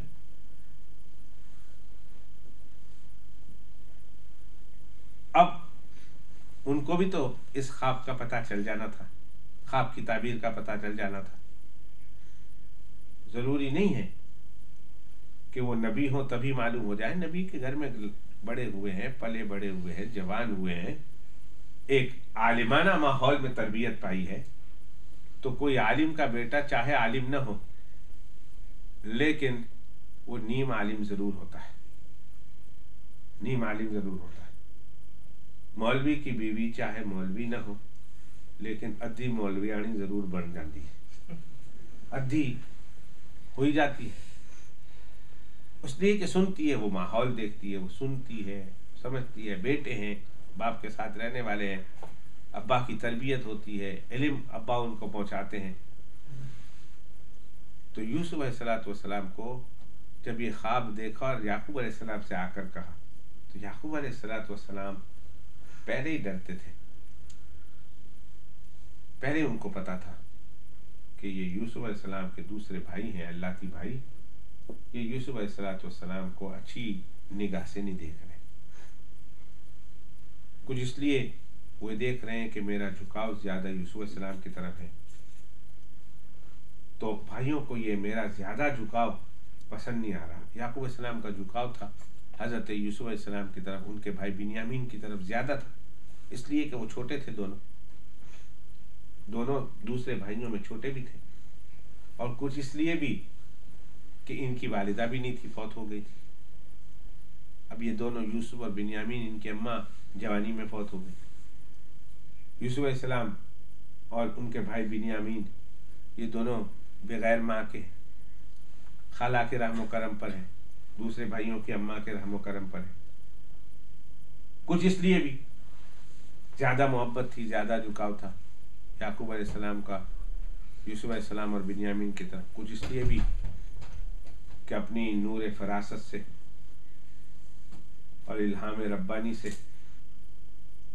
और उनकी नूर नबूवत पर चमकती हुई नूर नबूवत वाली पेशानी को देखकर, कुछ उनके ज़ाहिरी और बातिनी कमालात को देखकर, कुछ उनकी खूबसूरत और खूबसूरती को देखकर यूसुफ अलैहिस्सलाम की तरफ याकूब अलैहिस्सलाम का झुकाव ज्यादा था। और ये बातें मालूम थी कि इनके बड़े भाई देख रहे हैं और इनके बड़े भाइयों को ये चीजें अच्छी नहीं लगती, ऊपर से ये ख्वाब भी देख लिए। तो याकूब अलैहिस्सलाम ने कहा अब शैतान है, ये हसद की आग भड़का देगा। अगर उनको पता चल गया कि हसद की इसने ये ख्वाब देखा है, तो फिर इनके भाइयों में शैतान हसद की आग भड़का देगा। फयकीदू लक कैदा, फिर वो तेरे लिए कुछ फरेब और कुछ मकर की तदबीरें बनाएंगे, कुछ तेरे लिए तुझे नुकसान पहुंचाने के लिए कोई प्लान तैयार करेंगे। तो मेरे बेटे यूसुफ, ख्वाब देखा है ना, ये ख्वाब अपने तक रखना, बताना नहीं, अपने भाइयों में से किसी को नहीं बताना। वो 10 तो वैसे ही इंतजार में है कि कोई मौका मिले। और तेरा छोटा बिन्यामीन, अगरचे वो तेरे बड़े भाइयों की तरह नहीं है, लेकिन छोटा है, नादान है, कहीं ऐसा ना हो कि वो लोगों के सामने कह दे, उसको पता चला उसने बड़े भाइयों को कह देना है, जहां बात करनी है वहां कर दे, नहीं करनी है वहां भी कर दे, तो तुझे बहुत नुकसान हो सकता है। शैतान उनके दिल में हसद की आग भड़का सकता है, तेरे भाइयों को तेरे खिलाफ कर सकता है, तेरा भी नुकसान, तुझे भी नुकसान वो पहुंचा सकते हैं और अपना खुद का नुकसान भी करेंगे। इसलिए कि सिर्फ तुम्हें नुकसान पहुंचाकर वो भला थोड़े अपना भलाई पा सकते हैं, वो तुझे भी नुकसान पहुंचाएंगे और अपना भी नुकसान करेंगे, खुद भी रुस्वा होंगे, जलील और खार होंगे, तबाह और बर्बाद होंगे, और तुझे भी नुकसान पहुंचाने की कोशिश करेंगे। या बुनैया, मेरे प्यारे बेटे, ला तख्सुस रुया काला इख्वते का, अपने भाइयों में से किसी को भी ये ख्वाब बयान न करना। यूसुफ अलैहिस्सलाम को उनके अब्बा याकूब मना कर रहे हैं, और बात समझ में आ गई कि मना क्यों कर रहे हैं। अगर बता दे तो यूसुफ अलैहिस्सलाम का भी नुकसान, बता दे तो यूसुफ अलैहिस्सलाम के भाइयों का भी नुकसान। एक बात सिर्फ इस दरमियान में मैंने आपको समझानी है, वो है कि यूसुफ अलैहिस्सलाम ने ख्वाब क्या देखा कि सूरज भी सिजदा कर रहा, चांद भी सिजदा कर रहा और सितारे भी सिजदा कर रहे हैं। और सिजदा का माना है पेशानी को जमीन पर रखना। चांद की पेशानी है जो जमीन पर उसने रखी हो, सूरज की पेशानी है जो जमीन पर रखता हो, सितारों की पेशानी है जो जमीन पर रखता हो। हमने कभी नहीं देखा सूरज को, चांद को, सितारों को, न उनकी पेशानी देखी, न उनको सिजदा करते हुए देखा, तो फिर यूसुफ अलैहिस्सलाम ने कैसे देख लिया कि चांद सिजदा कर रहे हैं, सूरज सिजदा कर रहे हैं और सितारे सिजदा कर रहे हैं? इस सिजदा का मतलब क्या है? याद रखिए एक बात, तर्जुमा तो मैंने कर लिया, तर्जुमा कोई भी कर सकता है। राई तो हम ली साजिदीन, अब्बा मैंने उनको देखा, राई तो मैंने देखा, हम उन 11 सितारों को, सूरज को, चांद को, ली साजिदीन, वो मुझे सिजदा कर रहे हैं। तर्जुमा तो और कोई समझ लेगा, लेकिन सिजदा करने का मतलब क्या है? यही वजह है, आपका लेकर बैठ जाए ना डिक्शनरी लेकर बैठ जाए तो गुमराह हो जाएंगे। सिजदा कर रहे हैं, पेशानी को ज़मीन पर रख रहे हैं, तो सूरज और चांद और सितारे तो पेशानी है ही नहीं, तो सिजदा करेंगे। फौरन आपके दिमाग में ख्याल आ जाएगा कि ये गप मालूम होता है, ढकोसला मालूम होता है, ये ख्वाब फरेब मालूम होता है, धोखा मालूम होता है। नऊज़ बिल्लाहि मिन ज़ालिका सुम्मा नऊज़ बिल्लाहि मिन ज़ालिका। कुरान पर से एतमाद उठ जाता है। एक बहुत बड़े कुरान पर एतराज़ करने वाले बहुत बड़े गैर मुस्लिम ने, जिसका ताल्लुक आसमानी मज़ाहिब से नहीं है, वो यहूदी भी नहीं, वो ईसाई भी नहीं, वो क्रिश्चियन भी नहीं, वो जू भी नहीं, वो मुसलमान भी नहीं, आसमानी मज़ाहिब पर उसका अमल नहीं। वो उन लोगों में से है जो अल्लाह को छोड़कर 33 करोड़ खुदाओं को मानता है, मेरी मुराद हिंदू। उसने लिखा है कि सूरज और चांद और सितारे, ये भला सिजदा इनकी पेशानी है ही नहीं जो सिजदा करें। जब है ही नहीं सिजदा करें तो मालूम ये हुआ कि ये ख्वाब ढकोसला है, ख्वाब गलत है, ख्वाब का कुछ और माना है। ये शैतान, वो जो कहा ना तस्वीर, शैतानी असरात डाले हैं, वसवसे हैं, या दिल दिमाग की सोच है। यूसुफ अलैहिस्सलाम का ये ख्वाब रहमानी ख्वाब नहीं हो सकता, सच्चा ख्वाब नहीं हो सकता। नऊज़ बिल्लाहि मिन ज़ालिका। इसलिए कि सच्चा ख्वाब के लिए सूरज की, चांद की, सितारों की पेशानी का होना जरूरी है सिजदा करने के लिए। हमारे मुसलमान जब उस बात को पढ़ते हैं, अवाम जब पढ़ते हैं, तो कहते हैं बात तो सच्ची है। मेरे दोस्त, जब तक आप अल्लाह सुब्हानहू व तआला का कलाम उन लोगों से नहीं पढ़ेंगे, अल्लाह का कलाम का माना उन लोगों से नहीं समझेंगे कि जिन्होंने अपनी पूरी ज़िंदगी कुरान पाक को पढ़ने में और कुरान मजीद को समझने और समझाने में गुजार दी है, यकीन कीजिए कि अल्लाह सुब्हानहू व तआला के कलाम के मतलब को आप नहीं समझ सकते। मैं तो मैं और आप तो आप हैं। 1400-1500 साल के बाद हम अल्लाह सुब्हानहू व तआला के कलाम को हम लुगत के सहारे समझने की कोशिश कर रहे हैं। मैं और आप हम धोखा खा जाएंगे। हजरात सहाबा किराम भी जनाब रसूलुल्लाह सल्लल्लाहु अलैहि वसल्लम के बगैर, अरबी जानने वाले, अरबी बोलने वाले, मक्का शरीफ के रहने वाले, लेकिन जब कुरान की इस्तिलाह, कुरान जिस इस्तिलाह में नाजिल हुआ, कुरान की इस्तिलाह को न समझ पाए तो उन्होंने भी गलतियां करनी शुरू कर दी थी। वो तो अल्लाह के पैगम्बर सलाम का ज़माना था, अल्लाह के पैगम्बर सलाम ने उनकी गलतियों की इस्लाह कर दी।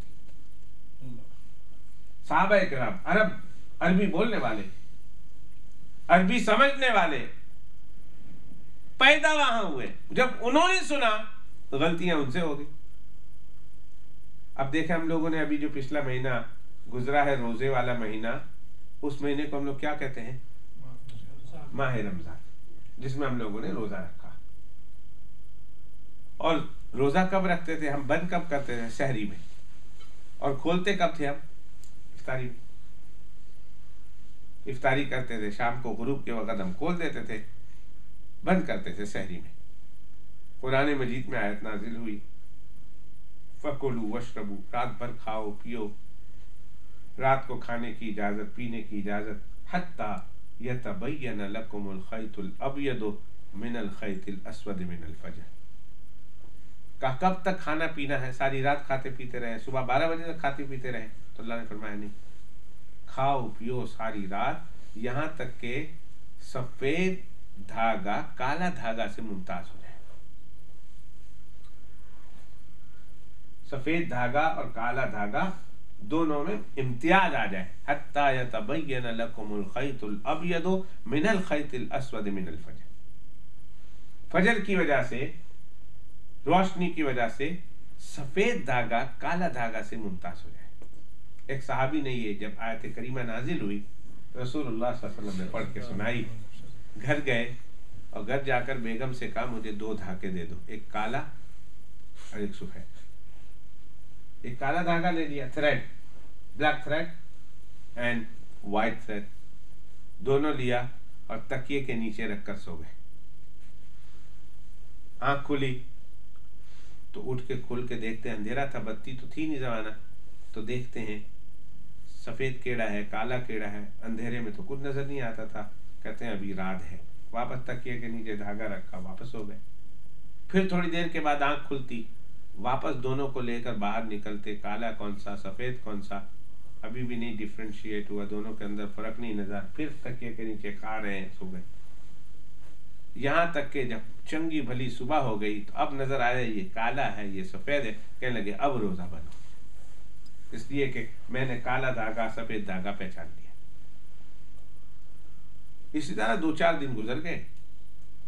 उनकी बेगम ने कहा आई श्योर जो तुम करते हो ये सही है, यही वक्त है रोजा बंद करने का, कल 10 मिनट पहले बंद कर ले, आज 10 मिनट बाद बंद कर दो।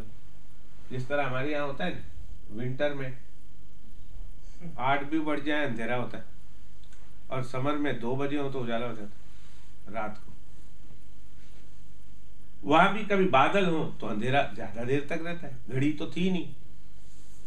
विंटर हो, बादल हो, बदली हो तो ज्यादा अंधेरा ज्यादा देर तक रहता है, और आसमान खुला हो तो ज्यादा जल्दी नजर आता है। तो बेगम ने कहा ऐसा करो, तुम रसूल पाक सल्लल्लाहु अलैहि वसल्लम से जाकर इस बात को वेरीफाई करा लो कि जो तुम कर रहे हो यही सही है, and you have understood properly.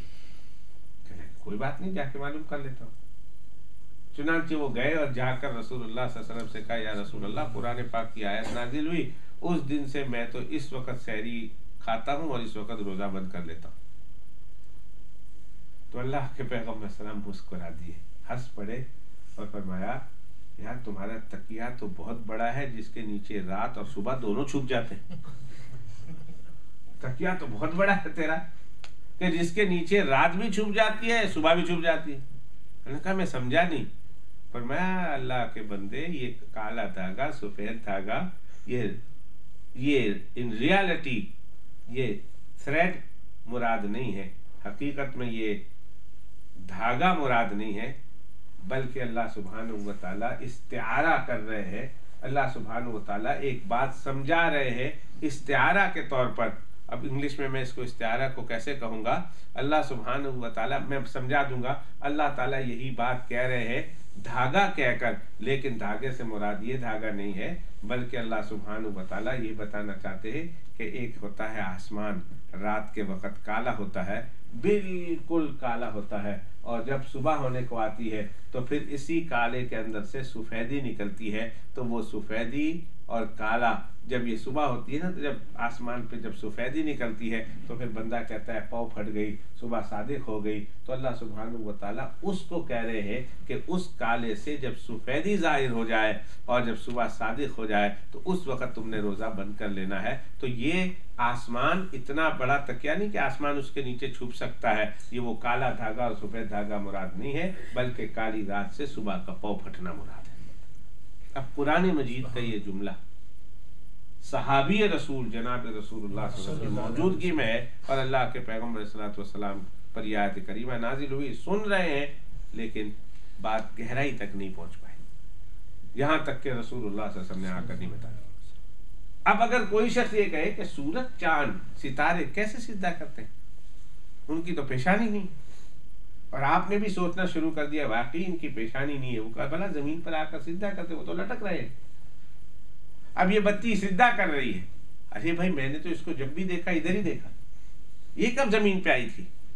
हाँ, इसको उठा के फेंक दो या निकाल के जमीन पर रख दो, फिर कौन सिद्धा करते हैं, तो फिर समझ में आता है। लेकिन ये बल्ब लटका हुआ है अपनी जगह, ये बल्ब चिपका हुआ है अपनी जगह, ये पंखा लगा हुआ है अपनी जगह, मैंने तो इनको कभी सिजदा करते हुए नहीं देखा। तो ये सूरज और चांद और सितारे आसमानों में लटके हुए हैं, ये कभी जमीन पर उतरे नहीं हैं। जब जमीन पर ये उतरे नहीं हैं तो भला इन्होंने सिजदा कैसे किया होगा, ये सिजदा कैसे करते होंगे? जब कोई अल्लाह न करे, अल्लाह न करे, अल्लाह न करे, कुरान का दुश्मन आपको आकर, हमारे नौजवान बच्चों को आकर ये समझाना शुरू कर दे, और हमारे नौजवान बच्चे दीन से दूर हो और उनको बात समझ में ना आई हो, अल्लाह वालों से दूर हो, अल्लाह वालों से और कुरान से दूर हो, उनको काट दिया हो मस्जिद से और उलमाए किराम से, तो नतीजा ये होगा कि उनको समझ में नहीं आएगी। दिलो दिमाग में शुकूक और शुबहात के बीज उसने डाल दिए और एक दिन ये तनावर दरख्त बन के उसके दिलो दिमाग में बड़ा होगा। नतीजा ये होगा कि वो कुरान मजीद के इस वाक़े का इनकार करके काफिर हो जाएगा और अपनी नस्लों को भी काफिर बना देगा, अपनी औलादों को भी काफिर बना देगा, इसलिए कि वो मानेगा ही नहीं। क्या हम क्यों माने भाई, समझ में नहीं आ रहा। लेकिन मैंने बताया था कि कुरान मजीद की आयत को समझने के लिए या तो रसूलुल्लाह सल्लल्लाहु अलैहि वसल्लम के दामन में आना पड़ेगा और फिर रसूलुल्लाह सल्लल्लाहु अलैहि वसल्लम के शागिर्दों और उनके शागिर्दों के शागिर्दों के शागिर्दों के दामन में आना पड़ेगा, तब जाकर कुरान मजीद समझ में आएगा। अब ये सिजदा करना है ना, ये सिजदा करने का क्या माना है कि सूरज ने सिजदा किया, चांद ने सिजदा किया, सितारों ने सिजदा किया, इसका माना क्या है? अब इस बात को समझाने के लिए दो बातें काफी है। एक, अरबी जबान में कहते हैं सिजदा करने का माना, अरबी जबान में जब अरबी में इस्तिलाहन उसको सिजदा करने को कहते हैं मुसख्खर होना, उसको कहते हैं सजदा तस्खीरी, मुसख्खर होना। उस्ताद जी खालिद साहब, हाउ यू गोना से मुसख्खर होना किसी चीज का मेरे लिए इन इंग्लिश? थोड़ी देर में मैं अभी समझाऊंगा, आप मुझे बता देना। एक चीज किसी इंसान के लिए मुसख्खर हो जाए, इंसान के ताबे हो जाए ना, तो अरबी जबान में कहते हैं कि फला चीज मेरे लिए सजदा करती है, मैंने उसको कंट्रोल कर लिया है, मुसख्खर कर लिया है, उसको कंट्रोल कर लिया, मेरे हुक्म के आगे ये चीज झुक गई है। हम लोग कहते हैं जी मैं फला बंदे अनु कुरान दी आयत सुना के झुकाई देता, मैंने फला को फला बात पर झुका ही दिया है, गोया इस तरह मनवा लिया है कि अब वो मेरे आगे से कहीं नहीं, वो मैंने मुसख्खर कर दिया है। तो झुकाना, सिजदा करना अरबी जबान में मुसख्खर करने के माना में आता है कि फला को फला के लिए मैंने मुसख्खर कर दिया, पूरा ओवर पावर्ड हो गया हूं, मैंने इसको पूरा कंट्रोल कर लिया। अबीडियन भी कह सकते हैं। तो रअयतुहुम ली साजिदीन, इसका एक तर्जुमा यह है कि ए मेरे अब्बा, मैंने देखा कि सूरज, चांद और 11 सितारे मेरे ताबे हो गए, मैंने उनको अपनी तरफ झुकते हुए देखा, यानी मैंने उनको कंट्रोल कर लिया है, मैंने उनको मुसख्खर कर लिया है, मैंने उनको ताबे कर लिया है और वो मेरे ताबे हो गए। जैसे मैं उन्हें हुक्म देता हूं ख्वाब में, तो मैं उस तरह वो चीजें वो मेरे लिए चलते हैं। मैं कहता हूं इधर चलो, इधर चलते हैं, इधर चलो, इधर चले, इधर चलो, इधर चले, तो इनको मैंने मुसख्खर कर दिया। अरबी जबान में मुसख्खर कर लेने को कहते हैं, अरबी जबान की इस्तिलाह में उनको कहते हैं मेरे लिए सिजदा कर रहे हैं। देखिए कुरान मजीद में अल्लाह सुब्हानहू व तआला ने बेशुमार चीजें बताई और बेशुमार चीजों के बताने के बाद फरमाया अल्लाह सुब्हानहू व तआला ने, देखो ये तमाम की तमाम चीजें मुझे सिजदा कर रही। चांद के बारे में कहा ये मुझे सिजदा कर रहे हैं, सूरज के बारे में कहा मुझे सिजदा कर रहे हैं, कहा आसमान मुझे सिजदा कर रहा, जमीन मुझे सिजदा कर रही, पहाड़ मुझे सिजदा कर रहे हैं, दरख्त मुझे सिजदा कर रहे हैं। अल्लाह सुब्हानहू व तआला ने बेशुमार चीजें, सितारे मुझे सिजदा कर रहे हैं, हत्ता कि अल्लाह सुब्हानहू व तआला ने फरमाया यतफ़य्यउ ज़िलालुहु अनिल यमीन वश्शमाइल सुज्जदन लिल्लाहि व हम दाखिरून। बड़े बड़े दरख्त हैं और इन बड़े बड़े दरख्तों का साया एक तरफ आता है और एक तरफ जाता है, कभी दाई तरफ कहीं बाई तरफ झुकता है, ये साये भी मुझे सिजदा कर रहे हैं। तो अब अल्लाह कुरान मजीद में ये इस्तिआरा के तौर पर ये जुमला इस्तेमाल फरमा रहे हैं और ये कहना चाहते हैं कि देखो ये चीजें सिजदा कर रही है। और सिजदा करने का एक माना अरबी जबान में और कुरान की इस्तिलाह में मुसख्खर कर देना है, उसको मेरे ताबे कर देना है, इसको कहते हैं सजदा तस्खीरी।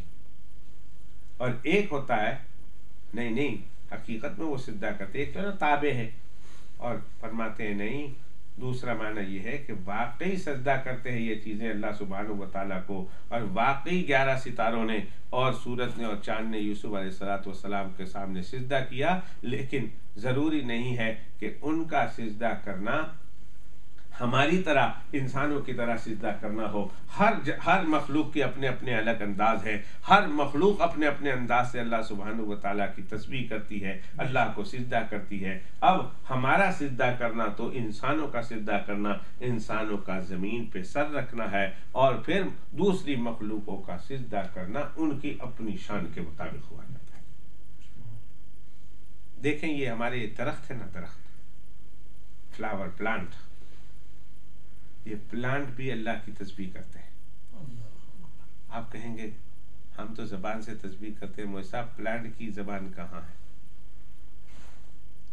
पर प्लांट तस्बीह करती है, मैं नहीं कहता, अल्लाह का कलाम कहता है व इम मिन शैइन इल्ला युसब्बिहु बिहम्दिही वलाकिन ला तफ़क़हून तस्बीहहुम। हर चीज जमीन और आसमान की मेरी तस्बीह बयान करती है, मगर उनकी तस्बीह बयान करने का अंदाज तुम नहीं समझ सकते।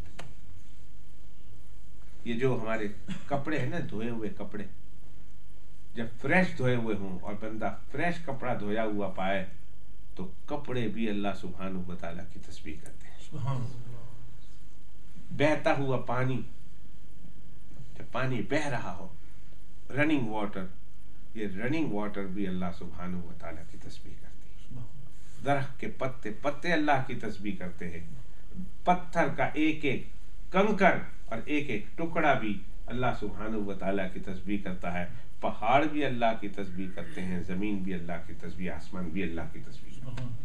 लेकिन उनकी तस्बीह में और आप नहीं समझ सकते। ये कुरान मजीद में अल्लाह फरमाते हैं कि वो इम मिन शैइन, 15 सिपारा, 4th रुकू खत्म, 5th रुकू शुरू होता है। फरमाया व इम मिन शैइन इल्ला युसब्बिहु बिहम्दिही, कायनात में कोई ऐसी चीज नहीं है जो अल्लाह की तस्बीह न करती हो, वलाकिन ला तफ़क़हून तस्बीहहुम, लेकिन तुम उनकी तस्बीह को समझ नहीं सकते।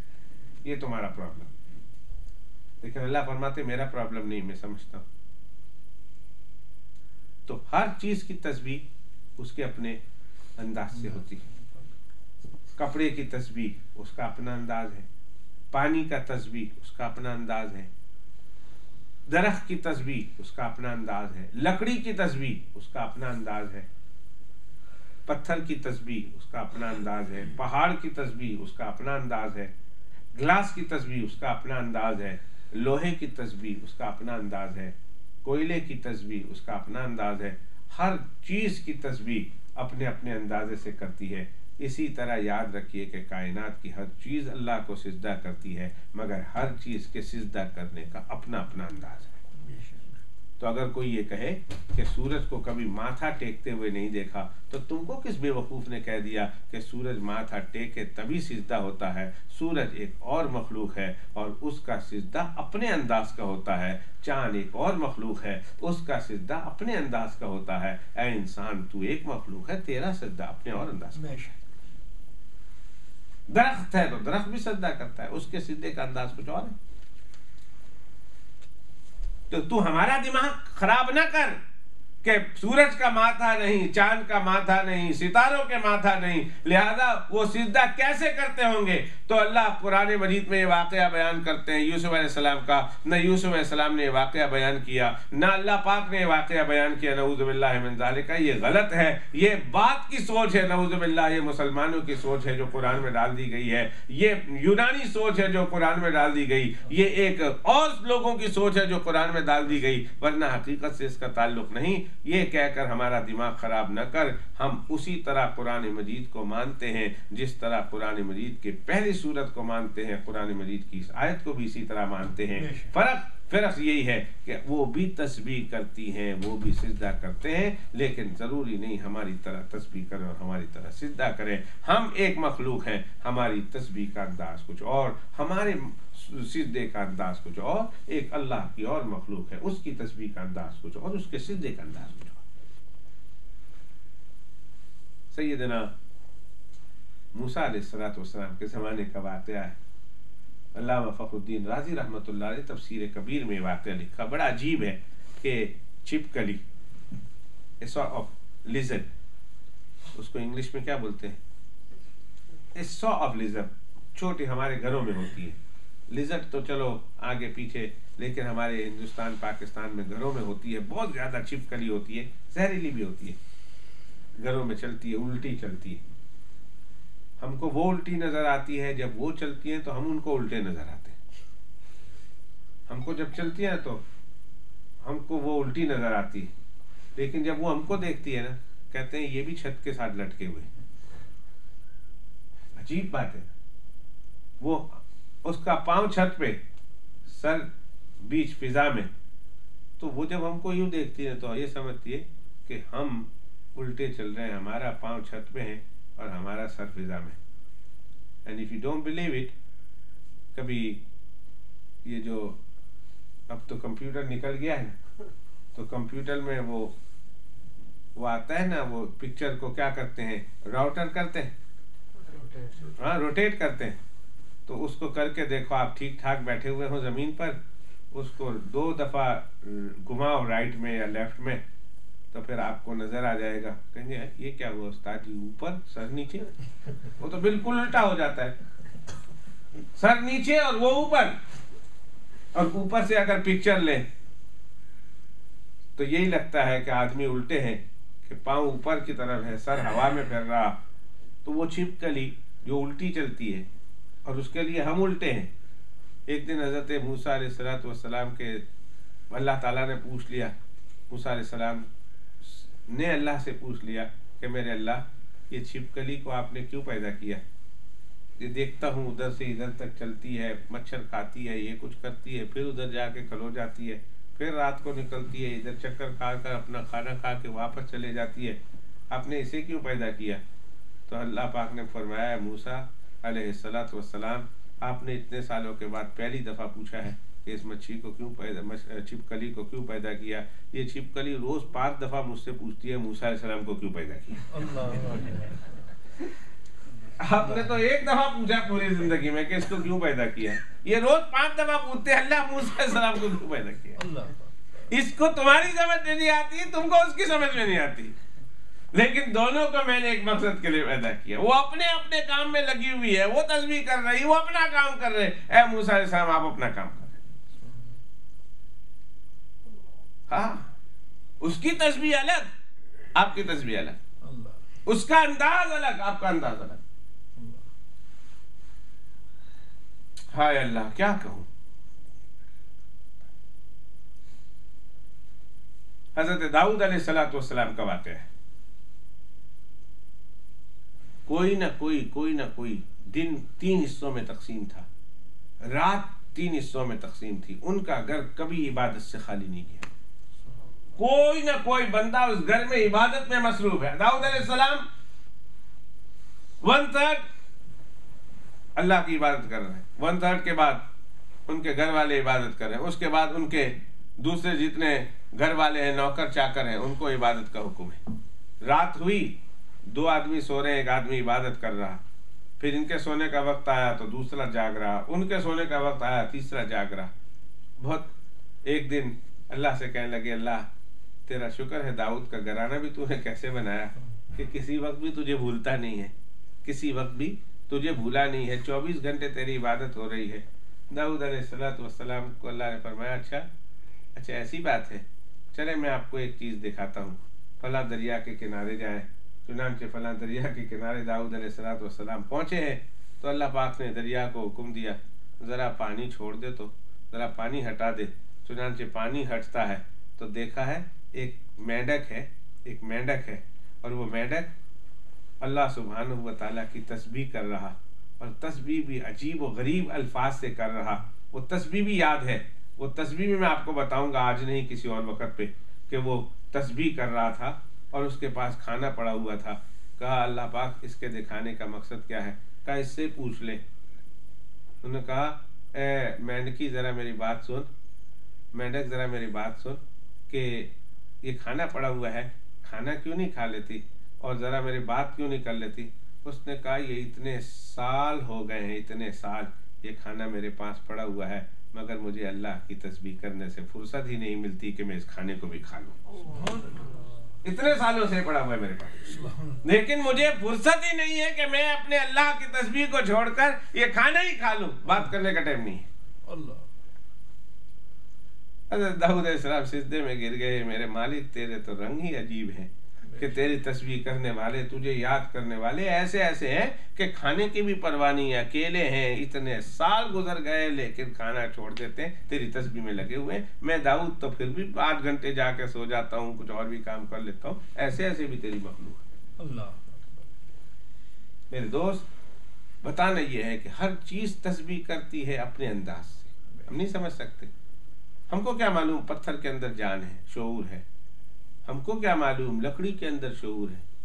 हम तो जानवरों को बेशऊर समझते हैं, लेकिन जानवर तो शऊर रखते हैं ना, अपने अंदर अकल रखते हैं। वो इतने ज्यादा नहीं हमारी तरह, लेकिन कुछ तो शऊर रखते हैं। पत्थर शऊर रखते हैं, इदराक रखते हैं। लकड़ी, सूखी लकड़ी इदराक रखती है। जनाब रसूलुल्लाह सल्लल्लाहु अलैहि वसल्लम का आपने वाक़या सुना होगा, जब अल्लाह के पैगंबर इस्लाम तकरीर करते थे तो एक दरख्त था मस्जिद नबवी शरीफ में, वो काटा हुआ था, इतना था, उसके ऊपर बैठकर हाथ रखकर कभी बैठकर अल्लाह के पैगंबर सल्लल्लाहु अलैहि वसल्लम खुतबा दिया करते थे। जब मिंबर बन गया, अल्लाह के पैगंबर सलाम उस दर से हटकर मिंबर पे तशरीफ लाए, उसने रोना शुरू कर दिया। अल्लाह ऐसा रोया जैसे ऊंट का बच्चा रोता है या ऊंटनी रोती है।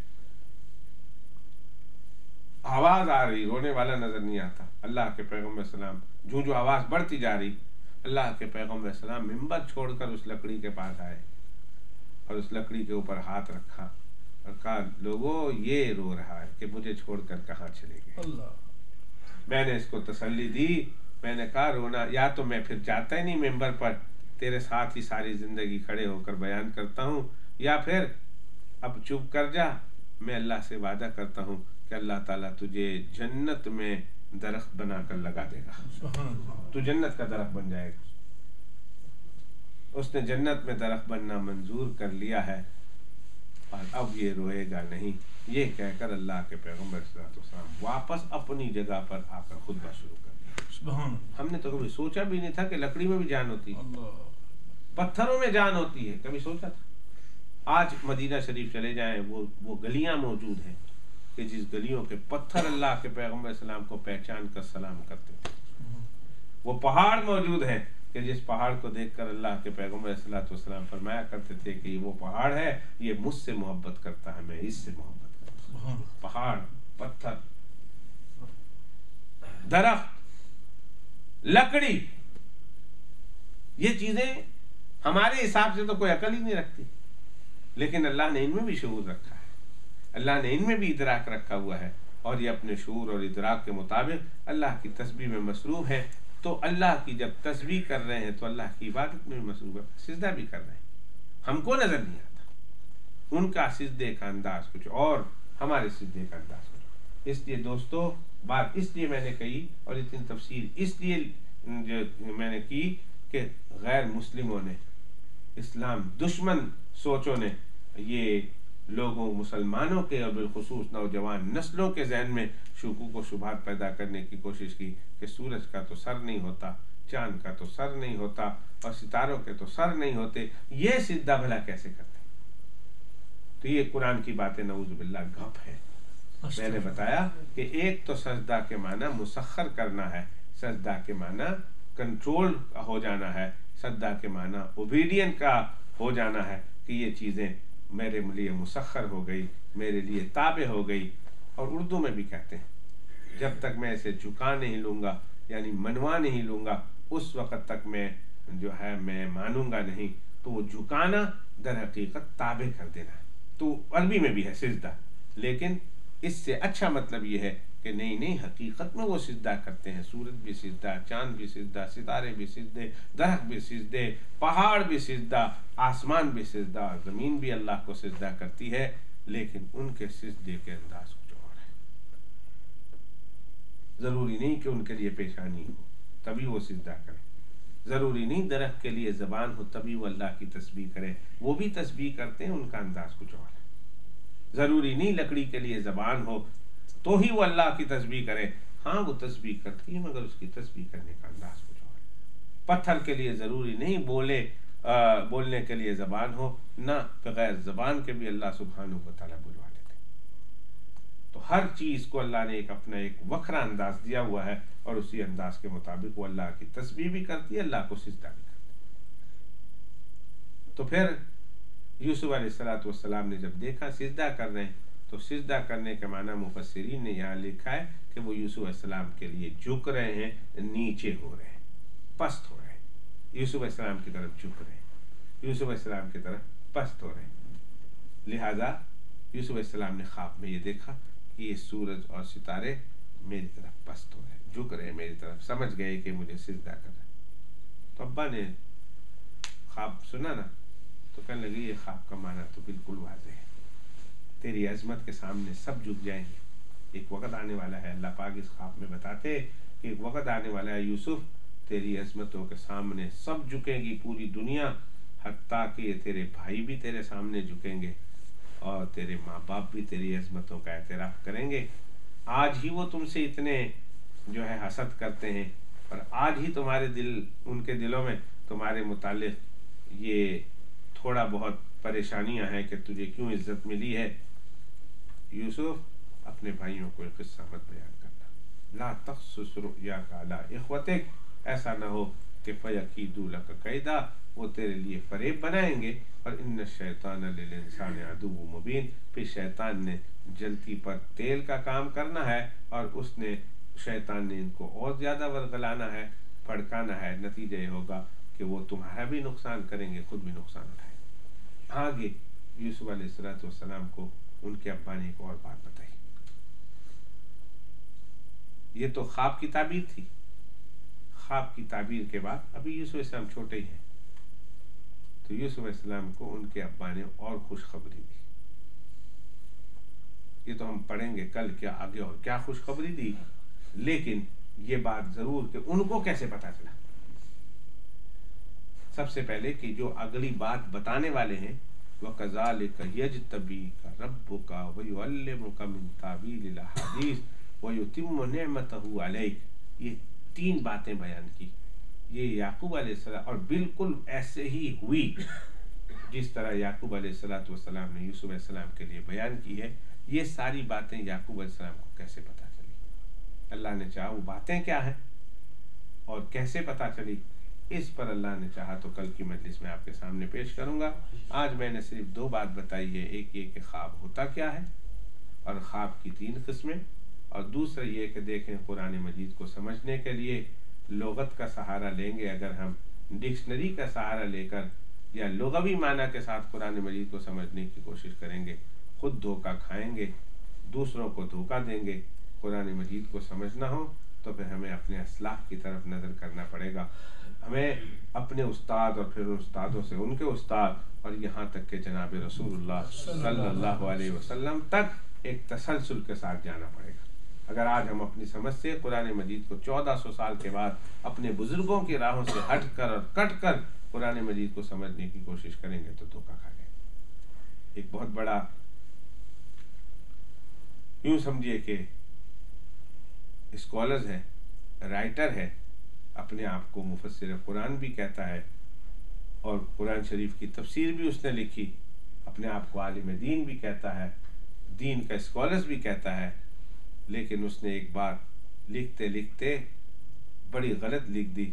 उसने कहा कब तक बुखारी शरीफ और हदीस शरीफ का अपने बगलों में दबाए फिरोगे और उनकी मदद से कुरान को समझने की कोशिश करोगे। 1400 साल हो गए हैं, ये किताब को साइड में रखकर कुरान मजीद को समझने की कोशिश करो।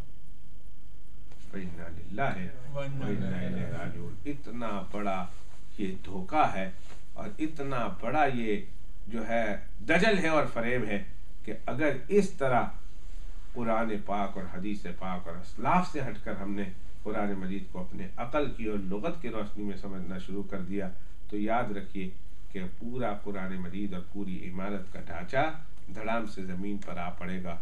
इसलिए कि हम 1400 साल के बाद कुरान मजीद को लुगत से और मानी के ज़रिया से और डिक्शनरी के ज़रिया से भला हम कैसे समझेंगे, जबकि साहिबे लुगत जिनकी ज़बान में कुरान मजीद नाजिल हुआ वो भी मुहम्मदुर रसूलुल्लाह के बगैर न समझ पाए।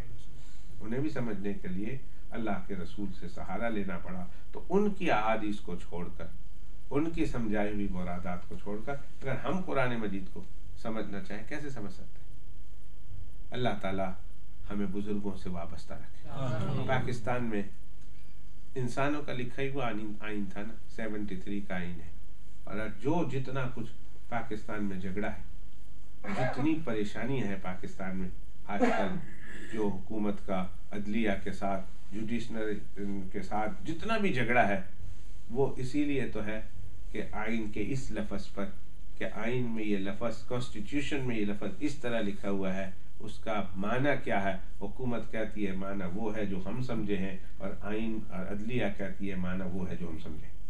इसी एक झगड़े पर है।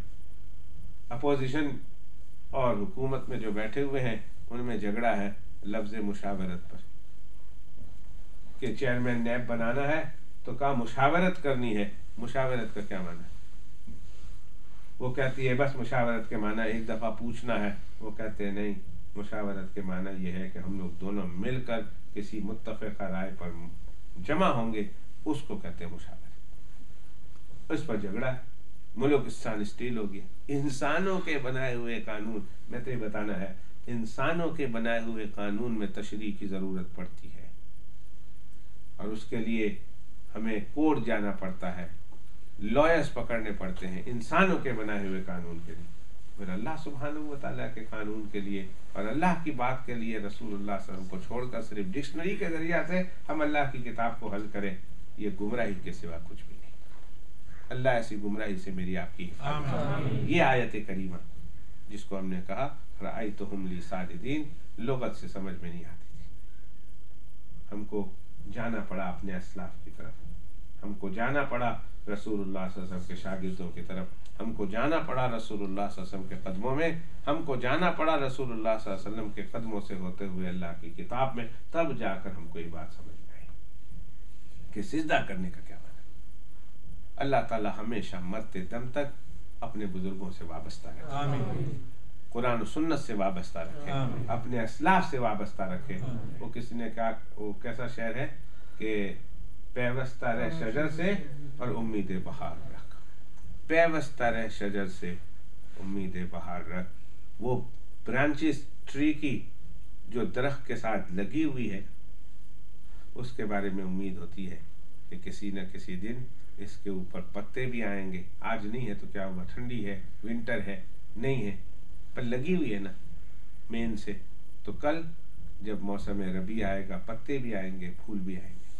लेकिन जो अपने दरख्त से कट जाए और फिर उसे बेहतरीन 10 पौंड के 50 पौंड के पॉट में ला कर रख दो, और उसके अंदर खूबसूरत पत्थर भी ला कर रख दो, और उसके अंदर केवड़ा का पानी भी डालो, रोज वाटर भी डालो उसके अंदर, बल्कि उसके अंदर आयरन ब्रू भी डाल दो और कोक भी डाल दो और उसके अंदर मिल्क शेक भी डाल दो, और कौन इधर से एक एप्पल ही निकल आए, मेरे भाई माफ करना, उसके अंदर से एक एप्पल क्या, उसके अंदर से एक पत्ता भी नहीं निकल सकता। वो तो पैवस्ता रह शजर से उम्मीद बहार रख, रह अपने दरख्त के साथ लग के रहना, चिपक के रहना, फिर देखना कि मौसम रबी में फल कैसे आते हैं और बहार कैसे आती है। हमें अपने अस्लाफ के साथ जुड़ कर रहना पड़ा। कट गए, खत्म हो गए। अल्लाह ताला इससे हमारी हिफाजत फरमाए। रब्बना तक़ब्बल मिन्ना इन्नका अंतस समीउल अलीम व तुब अलैना इन्नका अंतत तव्वाबुर रहीम व सल्लल्लाहु अलैहि वसल्लम।